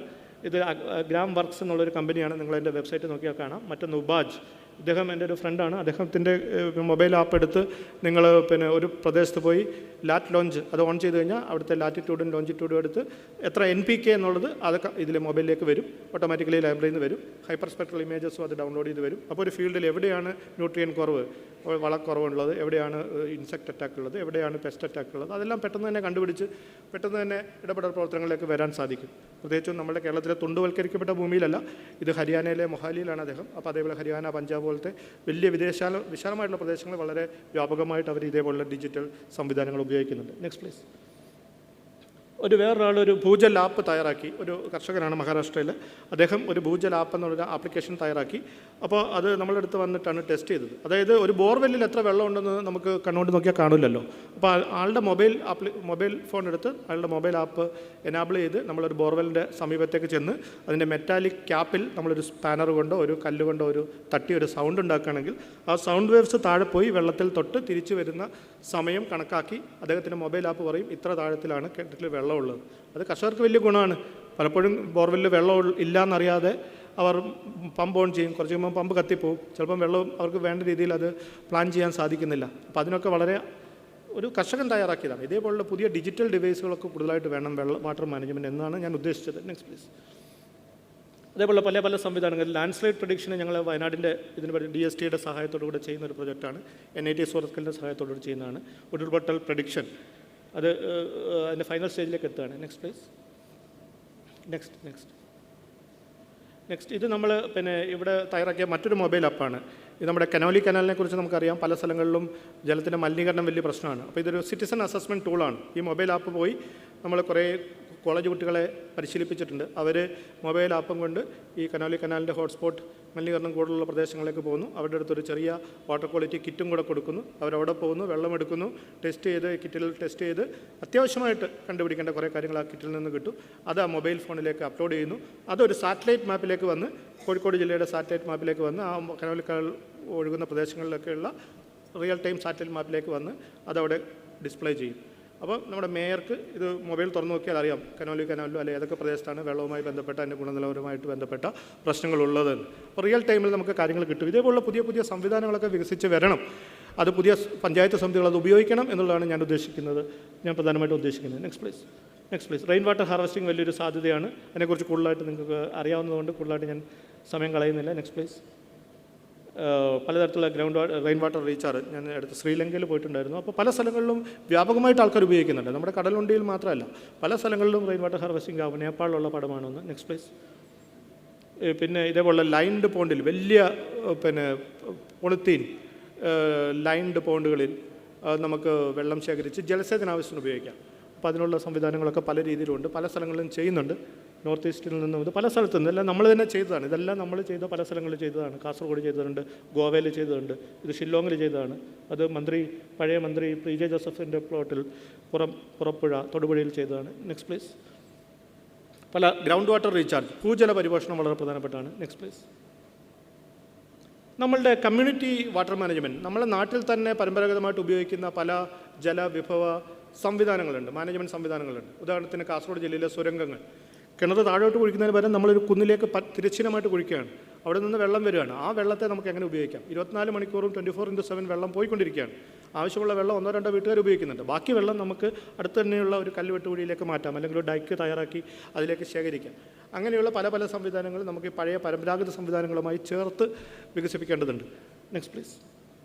പല സ്ഥലങ്ങളിൽ, ഇത് നാഗാലാൻഡിലെ സാംബോ, ഞാൻ നോർത്ത് ഈസ്റ്റിൽ കുറച്ച് കാലം ഉണ്ടായിരുന്നു, അവിടെ നിന്ന് എടുത്ത പടമാണ്. ആദ്യത്തെ ചെക്ക് ബേസിൽ വെള്ളം നിറയുമ്പോൾ താഴേക്ക് വരും. അങ്ങനെ വളരെ കൃത്യമായി മഴവെള്ളം അല്പം പോലും നഷ്ടപ്പെടാതെ ശേഖരിക്കുന്ന ഒരു സംവിധാനമാണ്. ഇത് ബാംബു ഡ്രിപ്പ് ഇറിഗേഷൻ, ഷില്ലോങ്ങിൽ നിന്നാണ്. അത് തായ്ലൻഡിൽ നിന്നുള്ള പടമാണ്, വിയറ്റ്നാമിൽ നിന്നുള്ള പടമാണ്. Next please. ഇത് മൈസൂരിലെ രംഗൻതിട്ടു ബേർഡ് സാങ്ച്വറി. അപ്പോൾ ഞാൻ 2 മിനിറ്റ് കൊണ്ട് അവസാനിപ്പിക്കാം. ഇത് കാർബൺ മാപ്പിങ്ങിനെ കുറിച്ച് നമ്മൾ പറഞ്ഞു. ഇതെല്ലാം കണക്റ്റഡായി ഫൈനലി എത്തുന്നത് നമ്മുടെ ആഗോള താപനത്തിലേക്കാണ്. ഈ മഴ കൂടാനും മഴയുടെ വേനൽക്കമ്പത്തിൽ മാറ്റമുണ്ടാകാനും ചൂട് കൂടാനും കാലാവസ്ഥയിലുണ്ടാകുന്ന മാറ്റങ്ങളുടെയൊക്കെ പ്രധാന നിദാനം കാർബൺ എമിഷനാണ്. അന്തരീക്ഷത്തിലുള്ള കാർബൺ ഡയോക്സൈഡിൻ്റെയും മറ്റ് ഹരിതഗ്രഹവാതങ്ങളുടെയും സാന്ദ്രത കൂടുന്നു. അത് കുറയ്ക്കാൻ എന്ത് ചെയ്യും? അവിടെയാണ് നമ്മൾ കാർബൺ മിറ്റിഗേഷൻ എന്ന് പറയുന്നത്, അല്ലെ ക്ലൈമറ്റ് ചേഞ്ച് മിറ്റിഗേഷൻ എന്ന് പറയുന്നത്. അപ്പോൾ കാർബൺ കുറയ്ക്കാൻ വേണ്ടി എമിഷൻ കുറയ്ക്കുക. എമിഷൻ കുറയ്ക്കാൻ വേണ്ടിയാണല്ലോ നമ്മളിപ്പോൾ പല പല സംവിധാനങ്ങൾ വരുന്നത്. ഇലക്ട്രിക് വാഹനങ്ങൾ വരുന്നു, പുരപ്പുറ സംവിധാനങ്ങൾ വരുന്നു. അങ്ങനെ പല പല പുതിയ സംവിധാനങ്ങളിലേക്ക് പുരപ്പുര സൗരോർജ്ജ സംവിധാനങ്ങൾ വരുന്നു. പല രീതിയിലും ട്രാൻസ്പോർട്ടേഷൻ സെക്ടറിൽ, എനർജി സെക്ടറിൽ, അഗ്രികൾച്ചർ, ഫോറസ്ട്രി, ലാൻഡ് യൂസ്, മലിനീകരണം, അങ്ങനെ പല മേഖലകളിൽ നിന്നുള്ള വമ്പിപ്പിക്കൽ കുറയ്ക്കാനുള്ള സംവിധാനങ്ങളെക്കുറിച്ച് ആലോചിക്കണം. അപ്പോൾ നമ്മൾ കാട്ടാക്കട എന്നുള്ള നിയമസഭാ നിയോജക മണ്ഡലത്തിൽ IB സതീഷ് എന്നുള്ള MLA നേതൃത്വത്തിൽ ഒരു പഠനം നടത്തി, ഞങ്ങളാണ് ചെയ്തത്. അപ്പോൾ ഏതൊക്കെ മേഖലയിൽ നിന്ന് ആ കാട്ടാക്കട നിയോജക മണ്ഡലത്തിലുള്ള 6 പഞ്ചായത്തുകളിൽ നിന്ന് ഓരോ മേഖലയിൽ നിന്നുള്ള വമ്പിപ്പിക്കൽ തയ്യാറാക്കി ഒരു റിപ്പോർട്ട് തയ്യാറാക്കി.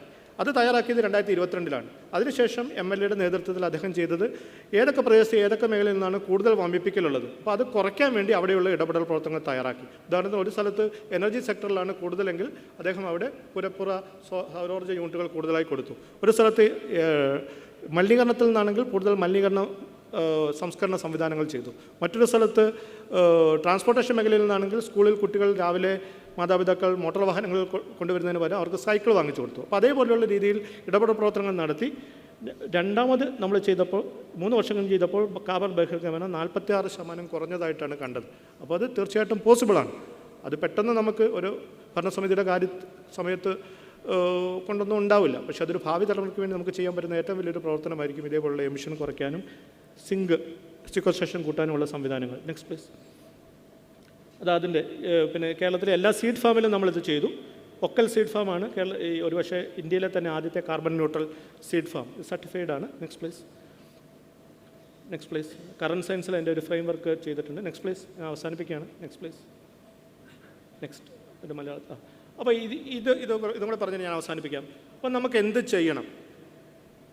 നമുക്ക് ഓരോ പഞ്ചായത്തിലും അല്ലെങ്കിൽ ഓരോ പഞ്ചായത്ത് രാജ് ഇൻസ്റ്റിറ്റ്യൂട്ടിലും തദ്ദേശ സ്വയംഭരണ പ്രദേശത്തും നമുക്ക് ഏതാനും ഭൂപടങ്ങൾ, ഏതാനും രേഖകൾ തയ്യാറാക്കേണ്ടതുണ്ട്. ഒന്ന് വിഭവ ഭൂപടം. അവിടെയുള്ള വിഭവങ്ങൾ, അവിടുത്തെ പ്രകൃതി വിഭവങ്ങൾ, പ്രത്യേകിച്ചും അവിടുത്തെ പുഴകൾ, അവിടുത്തെ ലാൻഡ് യൂസ്, അവിടുത്തെ മരങ്ങൾ, അവിടുത്തെ കാടുകൾ, അവിടുത്തെ തണ്ണീർത്തടങ്ങൾ, അവിടുത്തെ കാവുകൾ, കായലുകൾ, കണ്ടൽക്കാടുകൾ ഒക്കെ രേഖപ്പെടുത്തുന്ന ഒരു വിഭവ ഭൂപടം തയ്യാറാക്കണം. അത് മാറിക്കൊണ്ടേയിരിക്കും, ഡൈനാമിക്കാണ്. പക്ഷേ അത് നമുക്ക് തയ്യാറാക്കി ഇപ്പോൾ സാറ്റലൈറ്റ് മാപ്പൊക്കെ 1:5000 സ്കെയിലൊക്കെ കിട്ടുന്ന സാറ്റലൈറ്റ് മാപ്പുണ്ട്, ഒരു കഡസ്ട്രൽ സ്കെയിലിൽ കിട്ടുന്ന സാറ്റലൈറ്റ് മാപ്പുണ്ട്. 5000 മീറ്റർ ഭൂമിയിലുണ്ടെങ്കിൽ നമുക്ക് മാപ്പിൽ അത് 1 മീറ്ററായിട്ട് കിട്ടുന്നുണ്ട്. അത്രയും കൃത്യമായിട്ടുള്ള മാപ്പുകളുള്ളപ്പോൾ അതുപയോഗിച്ച് നമുക്ക് വിഭവ ഭൂപടം സാറ്റലൈറ്റ് മാപ്പ് ഉപയോഗിച്ച് തയ്യാറാക്കേണ്ടതുണ്ട്. വാട്ടർ ബഡ്ജറ്റ്, ജല ബഡ്ജറ്റ് എല്ലാ പഞ്ചായത്തുകളിലും ഞാൻ നേരത്തെ പറഞ്ഞ പോലെ 10 ദിവസത്തിൽ ഒന്നാം രീതിയിൽ ഒരു 36 സെഗ്മെൻറ്റ് വെച്ച് ചെയ്യണം. അല്ലെങ്കിൽ 36 സെഗ്മെൻറ്റ് വേണ്ട, അറ്റ്ലീസ്റ്റ് നിങ്ങൾ 15 ദിവസത്തിൽ ഒന്ന് എടുത്താലും മതി. അങ്ങനെയാണെങ്കിൽ തന്നെ 24 സെഗ്മെൻറ്റ് എടുത്താൽ മതി. പിന്നെ കാർബൺ ഓഡിറ്റ് റിപ്പോർട്ട്, നേരത്തെ പറഞ്ഞ പോലെ ഓരോ മേഖലയിൽ നിന്ന് എത്രത്തോളം വമിപ്പിക്കലാണ് നടക്കുന്നത്, എവിടെയൊക്കെയാണ് ശ്രദ്ധ കേന്ദ്രീകരിക്കേണ്ടത്, ഏതൊക്കെയാണ് അവിടെയുള്ള സിങ്കുകൾ, നഷ്ടപ്പെട്ടു പോയവ ഏതൊക്കെയാണ്, പുതിയ സാധ്യതകൾ ഏതൊക്കെയാണ്. മറ്റൊന്ന് ജലഭൂപടം, അവിടുത്തെ പുഴകളും വാട്ടർ ഡ്രെയിനേജ് മാപ്പ് നമുക്ക് വേണമെങ്കിൽ പറയാം. പ്രശ്നബാധിത പ്രദേശങ്ങളുടെ സോണേഷൻ, പ്രത്യേകിച്ചും കിഴക്കൻ മേഖലകളിലൊക്കെ കൂടുതൽ ഉരുൾപൊട്ടലും മറ്റ് പ്രദേശങ്ങളും ഉപ്പുവെള്ളം കയറുന്ന പ്രശ്നമുണ്ട്, ഉരുൾപൊട്ടലിൻ്റെ പ്രശ്നങ്ങളുണ്ട്, മലിനീകരണത്തിൻ്റെ പ്രശ്നങ്ങളുണ്ട്. അങ്ങനെയുള്ള പ്രശ്നബാധിതകൾ ലാൻഡ് സസെപ്റ്റബിലിറ്റി അല്ലെങ്കിൽ പ്രശ്നം ഉണ്ടാവുന്ന സാധ്യതകൾ, ഫ്രാജൈൽ മാപ്പുകൾ തയ്യാറാക്കേണ്ടതുണ്ട്. വാട്ടർ ഹെൽത്ത് കാർഡ്, വെള്ളത്തിൻ്റെ ഗുണനിലവാരത്തിൽ പ്രശ്നമുണ്ടെങ്കിൽ നമുക്ക് വാട്ടർ ഹെൽത്ത് കാർഡ് തയ്യാറാക്കേണ്ടത്. ഓരോ മാസവും pre monsoon, post monsoon, summer എന്നുള്ള 3 സമയത്തെങ്കിലും വെള്ളത്തിൻ്റെ ഗുണനിലവാരം ആ പ്രദേശത്തെ ഉപരിതല ഭൂജലത്തിൽ എങ്ങനെ മാറുന്നു എന്ന് കണക്കാക്കേണ്ട വാട്ടർ ഹെൽത്ത് കാർഡ്. പിന്നെ ഭൂവിനിയോഗ മാപ്പ്, ലാൻഡ് യൂസ് മാപ്പ്. ഇത്രയും മാപ്പുകൾ എല്ലാ പഞ്ചായത്തിലും എല്ലാ സ്വയംഭരണ സ്ഥാപനത്തിലും വേണം നിർബന്ധമായും. അതിനുശേഷം പുതിയ സംഘടനകൾ, പുതിയ ഓർഗനൈസേഷൻ, ഗ്രാമസഭ നമുക്കറിയാം, അതേപോലെ തന്നെ ജലസഭകളാവാം ആവശ്യമുള്ള സ്ഥലങ്ങളിൽ. വർക്കിംഗ് ഗ്രൂപ്പ്, പല വർക്കിംഗ് ഗ്രൂപ്പ് ഉണ്ട് നിർമ്മാണ പ്രവർത്തനങ്ങൾക്കാണ്, പക്ഷേ അതിന് ജലത്തിനും പ്രകൃതി വിഭവത്തിനുമായിട്ട് ഒരു വർക്കിംഗ് ഗ്രൂപ്പ് വേണം. വാട്ടർ വോളണ്ടിയർ എന്നുള്ളൊരു കൺസെപ്റ്റ് നമ്മൾ തയ്യാറാക്കി എല്ലാ ജില്ലകളിലും എല്ലാ പഞ്ചായത്തുകളിലും താല്പര്യമുള്ള പാഷനുള്ള കുറച്ച് പേരെ എടുത്തൊരു വാട്ടർ വോളണ്ടിയർ. അപ്പോൾ അവർക്ക് ജലത്തെക്കുറിച്ച് ബോധവൽക്കരിക്കാനും ഒരു ഡിസാസ്റ്ററുള്ള സമയത്ത് പെട്ടെന്ന് പോയി അവിടെ പ്രതികരിക്കാനും ഡാറ്റ കളക്ട് ചെയ്യാനും ഒക്കെ അവരെ ഉപയോഗിക്കാം നമുക്ക്. പരിസ്ഥിതി, ജലം, ഭൂമി, കൃഷി എന്നിവയായിട്ട് ബന്ധപ്പെട്ട് പ്രവർത്തിക്കുന്ന സ്ഥാപനങ്ങളുടെയും സംഘടനകളുടെയും കൂട്ടായ്മ. ഇപ്പോൾ കോഴിക്കോട് ജില്ലയിൽ തന്നെ നമ്മൾ എത്രയാണ് ഇപ്പോൾ നമ്മുടെ VC ഇവിടെയുണ്ട്, കാലിക്കറ്റ് യൂണിവേഴ്സിറ്റിയുടെ IASR ഉണ്ട്, NIT ഉണ്ട്, IIM ഉണ്ട്, CWRDM ഉണ്ട്, കേരള സ്കൂൾ ഓഫ് മാത്തമാറ്റിക്സ് ഉണ്ട്, Malabar institute of plant sciences ഉണ്ട്. ഈ സ്ഥാപനങ്ങളിലൊക്കെ എത്രത്തോളം വിവരങ്ങളാണ്, എത്രത്തോളം നോളജാണ് ക്രിയേറ്റ് ചെയ്യുന്നത്. ഈ വിജ്ഞാനങ്ങളൊക്കെ എവിടെ പോകുന്നു, അതിനെ സങ്കലനം ചെയ്യാനും അതിലെ പ്രധാനപ്പെട്ട കാര്യങ്ങൾ ജനങ്ങൾക്ക് മനസ്സിലാവുന്ന രീതിയിൽ എത്തിക്കാനുമുള്ള സംവിധാനങ്ങൾ, കൂട്ടായ്മകൾ വികസിപ്പിക്കേണ്ടതുണ്ട്. വിദ്യാലയങ്ങളിലെ ജലപരിസ്ഥിതി സാക്ഷരതാ പരിശീലനം. പിന്നെ പ്രവർത്തനങ്ങളിലേക്ക് വരാം. ഒന്ന് കാലാവസ്ഥാ നിരീക്ഷണം, ഞാൻ നേരത്തെ പറഞ്ഞ പോലെ micro level climate monitoring is important. പറ്റുവാണെങ്കിൽ ജനകീയ സഹകരണത്തോടുകൂടെ മേൽപ്പറഞ്ഞ റിപ്പോർട്ടുകൾ തയ്യാറാക്കൽ. കാലാവസ്ഥാ പ്രതിരോധ കാർബൺ ന്യൂട്രൽ ഗ്രാമങ്ങൾ, ഒരു ജില്ലയിൽ ഒന്നെങ്കിലും ഒരു കാലാവസ്ഥാ പ്രതിരോധ കാർബൺ ന്യൂട്രൽ ഗ്രാമം മുന്നോട്ട് വരണം. നഷ്ടപ്പെട്ട നീർച്ചാലുകളെ പുനരുജ്ജീവിപ്പിക്കൽ, പുഴയോര സംരക്ഷണം, നവീന ജലസേചന മാർഗ്ഗങ്ങൾ, ഇറിഗേഷൻ സ്കെഡ്യൂളിംഗ്, പരമ്പരാഗത കമ്മ്യൂണിറ്റി ജല മാനേജ്മെൻറ്റ് സംവിധാനങ്ങൾ, മലിനജല സംസ്കരണം, പുനരുപയോഗം, മലിനീകരണം തടയൽ, കൃഷി കലണ്ടറിലെ മാറ്റം വളരെ പ്രധാനപ്പെട്ടതാണ്. നമുക്ക് മഴയിൽ ഇപ്പം വ്യത്യാസം വരുന്നുണ്ട്, അതിനനുസരിച്ച് കൃഷി കലണ്ടർ മാറണം. നെല്ല് വിതയ്ക്കേണ്ട സമയത്ത് ചിലപ്പോൾ അവിടെ തയ്യാറാക്കാൻ പറ്റിയെന്ന് വരില്ല. അപ്പോൾ അതിനനുസരിച്ചിട്ട് കൃഷി കലണ്ടറിൽ മാറ്റം വേണം. നെല്ലിന് പകരം വേറെ എന്തെങ്കിലും സാധ്യത ഉണ്ടെങ്കിൽ അത് നോക്കേണ്ടി വരും. പിന്നെ മഴവെള്ള സംഭരണം, ഭൂജല പരിപോഷണം. Next please. നെക്സ്റ്റ് അവസാനത്തെ സ്ലൈഡാണ്. അപ്പോൾ അതിൻ്റെ തൊട്ടുമുമ്പത്തെ, അപ്പോൾ ഇത് ഞാൻ നേരത്തെ പറഞ്ഞ തന്നെ എൻ്റെ ഇംഗ്ലീഷാണ്. നമുക്ക് എന്തൊക്കെ ചെയ്യാൻ പറ്റും, അത് ഇതേപോലെയുള്ള ഭാരതീയ വിചാര കേന്ദ്രം തുടങ്ങിയ പുതിയ ചിന്താധാരകളെ തുറക്കുന്ന രീതിയിലുള്ള ആലോചനകൾ വരാം. അപ്പോൾ അത് നമ്മളുടേതായിട്ടുള്ള ലെവലിൽ നമ്മുടെ സംഘടനകൾ വഴിയായിട്ട് എത്തിക്കുക, അല്ലെങ്കിൽ ഇതേപോലെ തദ്ദേശ സ്വയംഭരണ സ്ഥാപനങ്ങൾ വഴിയായിട്ട് എത്തിക്കുക, അല്ലെങ്കിൽ പുതിയ സ്കീമുകളും പുതിയ സംവിധാനങ്ങൾ വരിക, ഗവൺമെൻറ്റിൻ്റെ പോളിസി ലെവലിലേക്ക് കൊണ്ടുവരിക. നമ്മളതിന് മാക്സിമം ശ്രമിക്കുന്നുണ്ട്. നമ്മൾ സംസ്ഥാന ജലനയത്തിൻ്റെയൊക്കെ കമ്മിറ്റികളിലൊക്കെ ഇത് പറയുന്നുണ്ട്. അപ്പോൾ അതേപോലെയുള്ള സംവിധാനങ്ങൾ ഓരോ സ്ഥലത്തും എത്തിക്കുക. ഞാൻ ഓരോന്നും വിശദമായിട്ട് പറയാനുള്ള സമയമില്ലാത്തതുകൊണ്ട് ഞാൻ അവസാനത്തെ സ്ലൈഡിലേക്ക് കിടക്കുകയാണ്. Next please. ഇതാണ് അവസാനത്തെ സ്ലൈഡിൽ 2 ഉദാഹരണങ്ങൾ മാത്രം പറയട്ടെ. ഒന്ന് മീനച്ചിൽ MRRA എന്നുള്ള ഒരു ഏജൻസി ഉണ്ട് മീനച്ചിൽ, പാലായിൽ, കൃത്യമായിട്ട് പറഞ്ഞു കഴിഞ്ഞാൽ പൂഞ്ഞാറിൽ. Meenachil river and rain monitoring agency എന്നാണ് ഇതിൻ്റെ പേര്. അപ്പോൾ ഇതിൻ്റെ ഒരു പശ്ചാത്തലം എന്ന് വെച്ച് കഴിഞ്ഞാൽ ഈ മീനച്ചിൽ പുഴ എല്ലാ വർഷവും കരകവിഞ്ഞൊഴുകുന്ന പ്രശ്നങ്ങൾ ഉണ്ടാക്കുന്ന, പാലാ ടൗണിലും കോട്ടയത്തും ചെറുപ്പുങ്കിലും ഒക്കെ പ്രശ്നം ഉണ്ടാക്കുന്ന ഒരു പുഴയാണ്. അത് തുലാമഴയായിക്കോട്ടെ കാലവർഷം മഴയായിക്കോട്ടെ എപ്പോഴും വെള്ളപ്പൊക്കമാണ്. അപ്പോൾ അവിടുത്തെ ജനങ്ങൾ തന്നെ വിചാരിച്ചു ഇതിന് നമ്മളൊരു തടയിടണം, അല്ലെങ്കിൽ ഇതിനൊരു അറിയിപ്പ് കിട്ടണം. പെട്ടെന്നാണ് ഈ വെള്ളം കയറി വരുന്നത്, പിന്നെ അവരുടെ കൃഷിയും പ്രോപ്പർട്ടിയൊക്കെ നഷ്ടപ്പെടുകയാണ്. അപ്പോൾ ജനങ്ങൾ തന്നെ കൂട്ടമായി ആലോചിച്ച് രാമേന്ദ്രൻ നായർ, എബി ഇമ്മാനുവൽ എന്നീ 2 പേരുടെ നേതൃത്വത്തിൽ ഒരു ഏജൻസി തുടങ്ങി, ഒരു ചെറിയ അസോസിയേഷൻ തുടങ്ങി, ഒരു ക്ലബ്ബ് തുടങ്ങി, Meenachil rain and river monitoring agency. അതിൽ കുസാറ്റിലെ അഭിലാഷ്, ഞങ്ങൾ IITയിലെ റോക്സി മാത്യു, ഞങ്ങളൊക്കെ സപ്പോർട്ട് ചെയ്തു. അപ്പോൾ ഇവരെന്ത് ചെയ്തു, ഇവരുടെ കയ്യിൽ നിന്ന് തന്നെ പോക്കറ്റിൽ നിന്നുള്ള കാശ് എടുത്ത് തന്നെ ഈ മീനച്ചിലാറിൻ്റെ വൃഷ്ടി പ്രദേശങ്ങളിലും പല പ്രദേശങ്ങളുമായി മഴ മാപിനികൾ സ്ഥാപിച്ചു. മീനച്ചിലാറിൽ പല സ്ഥലത്തും മീനച്ചിലാറിലെ ഒഴുക്കും അളവും അറിയാനുള്ള സ്റ്റാഫ് ഗേജുകൾ സ്ഥാപിച്ചു. ചിലത് ഞങ്ങൾ സഹകരിച്ചിട്ടുണ്ട്. അപ്പോൾ ഇതെല്ലാം കൂടി അവർ ക്രോഡീകരിച്ചു. അപ്പോൾ കിഴക്ക് ഭാഗത്ത് മഴ പെയ്യുമ്പോൾ ഓട്ടോമാറ്റിക്കലി ഇവരുടെ കമ്പ്യൂട്ടറിലേക്ക് 1-2 ഡിഗ്രി കഴിഞ്ഞ ആൾക്കാർ എക്സലിലൊക്കെ കൈകാര്യം ചെയ്യാൻ പറ്റുന്ന പിള്ളേരെ അവിടെ ആക്കിയിട്ടുണ്ട്. പല സെൻറ്റ് തോമസ് കോളേജിലൊക്കെ കുട്ടികൾ അതിലേക്ക് സഹകരിക്കുന്നുണ്ട്. അൽഫോൺസ കോളേജിലെ കുട്ടികൾ സഹകരിക്കുന്നുണ്ട്. അപ്പോൾ അവർ അത് പെട്ടെന്ന് അനലൈസ് ചെയ്ത് കിഴക്കൻ ഭാഗത്ത് ഇത്ര മഴ പെയ്തു, ഇത്രത്തോളം റൺ ഓഫ് ആയി, ഇത്രയും വെള്ളം വരുന്നു, പുഴയിൽ ഇന്ന സ്ഥലത്ത് ഇത്രയും വെള്ളം കൂടിയിട്ടുണ്ട്. അപ്പോൾ പെട്ടെന്ന് തന്നെ ഒരു നിർദ്ദേശം താഴേക്ക് എത്തുകയാണ്.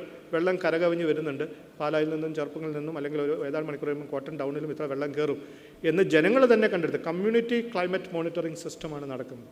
അപ്പോൾ അതേപോലുള്ള സാധ്യതകൾ കാണും. ഇവിടെ വയനാട്ടിലെ ഹ്യൂം സെൻറ്റർ ചെയ്യുന്നത് മറ്റൊന്നുമല്ല, വിഷ്ണു ദാസിൻ്റെ നേതൃത്വത്തിൽ.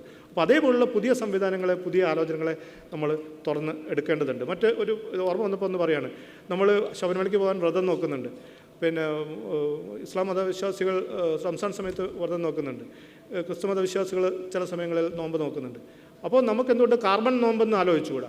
ഞാൻ ഈ അടുത്ത് SYSൻ്റെ ഒരു പരിപാടിക്ക് പോയപ്പോൾ അവരോട് ഞാൻ പറഞ്ഞു, അത് പണ്ഡിതർ തീരുമാനിക്കേണ്ട കാര്യമാണ്. പക്ഷേ നമ്മൾ ഭക്ഷ്യവസ്തുക്കളും പിന്നെ നോൺ വെജും മാത്രമല്ലല്ലോ വർജിക്കേണ്ടത്, കൂടുതലായിട്ട് വമ്പിപ്പിക്കുന്ന കാര്യങ്ങൾ പിന്നെ ഒഴിവാക്കണ്ടേ? വീട്ടിൽ 3 കാറുണ്ടെങ്കിൽ ആ നോമ്പ് സമയത്തെങ്കിലും ഞാൻ കാർ ഉപയോഗിക്കുന്നില്ല, അല്ലെങ്കിൽ ഞാൻ സൈക്കിൾ ഉപയോഗിക്കുന്നു, അല്ലെങ്കിൽ 3 കാറിന് വരെ 1 കാറേ ഞാൻ ഉപയോഗിക്കുന്നുള്ളൂ, അല്ലെങ്കിൽ 10 ലൈറ്റ് ഇടുന്നതിന് വരെ ഞാൻ 2 ലൈറ്റ് ഇടുന്നുള്ളൂ, അല്ലെങ്കിൽ AC ഇടുന്നില്ല, ഞാൻ നാളെ തൊട്ട് ഫാൻ ഇടുന്നുള്ളൂ ആ ഒരു നോമ്പിൻ്റെ സമയത്ത് എന്നാലോചിച്ചാൽ തന്നെ എത്രത്തോളം എമിഷൻ കുറയും. അതേപോലെ പുതിയ ആലോചനകൾ നമ്മുടെ മുമ്പിലേക്ക് വരേണ്ടതുണ്ട്.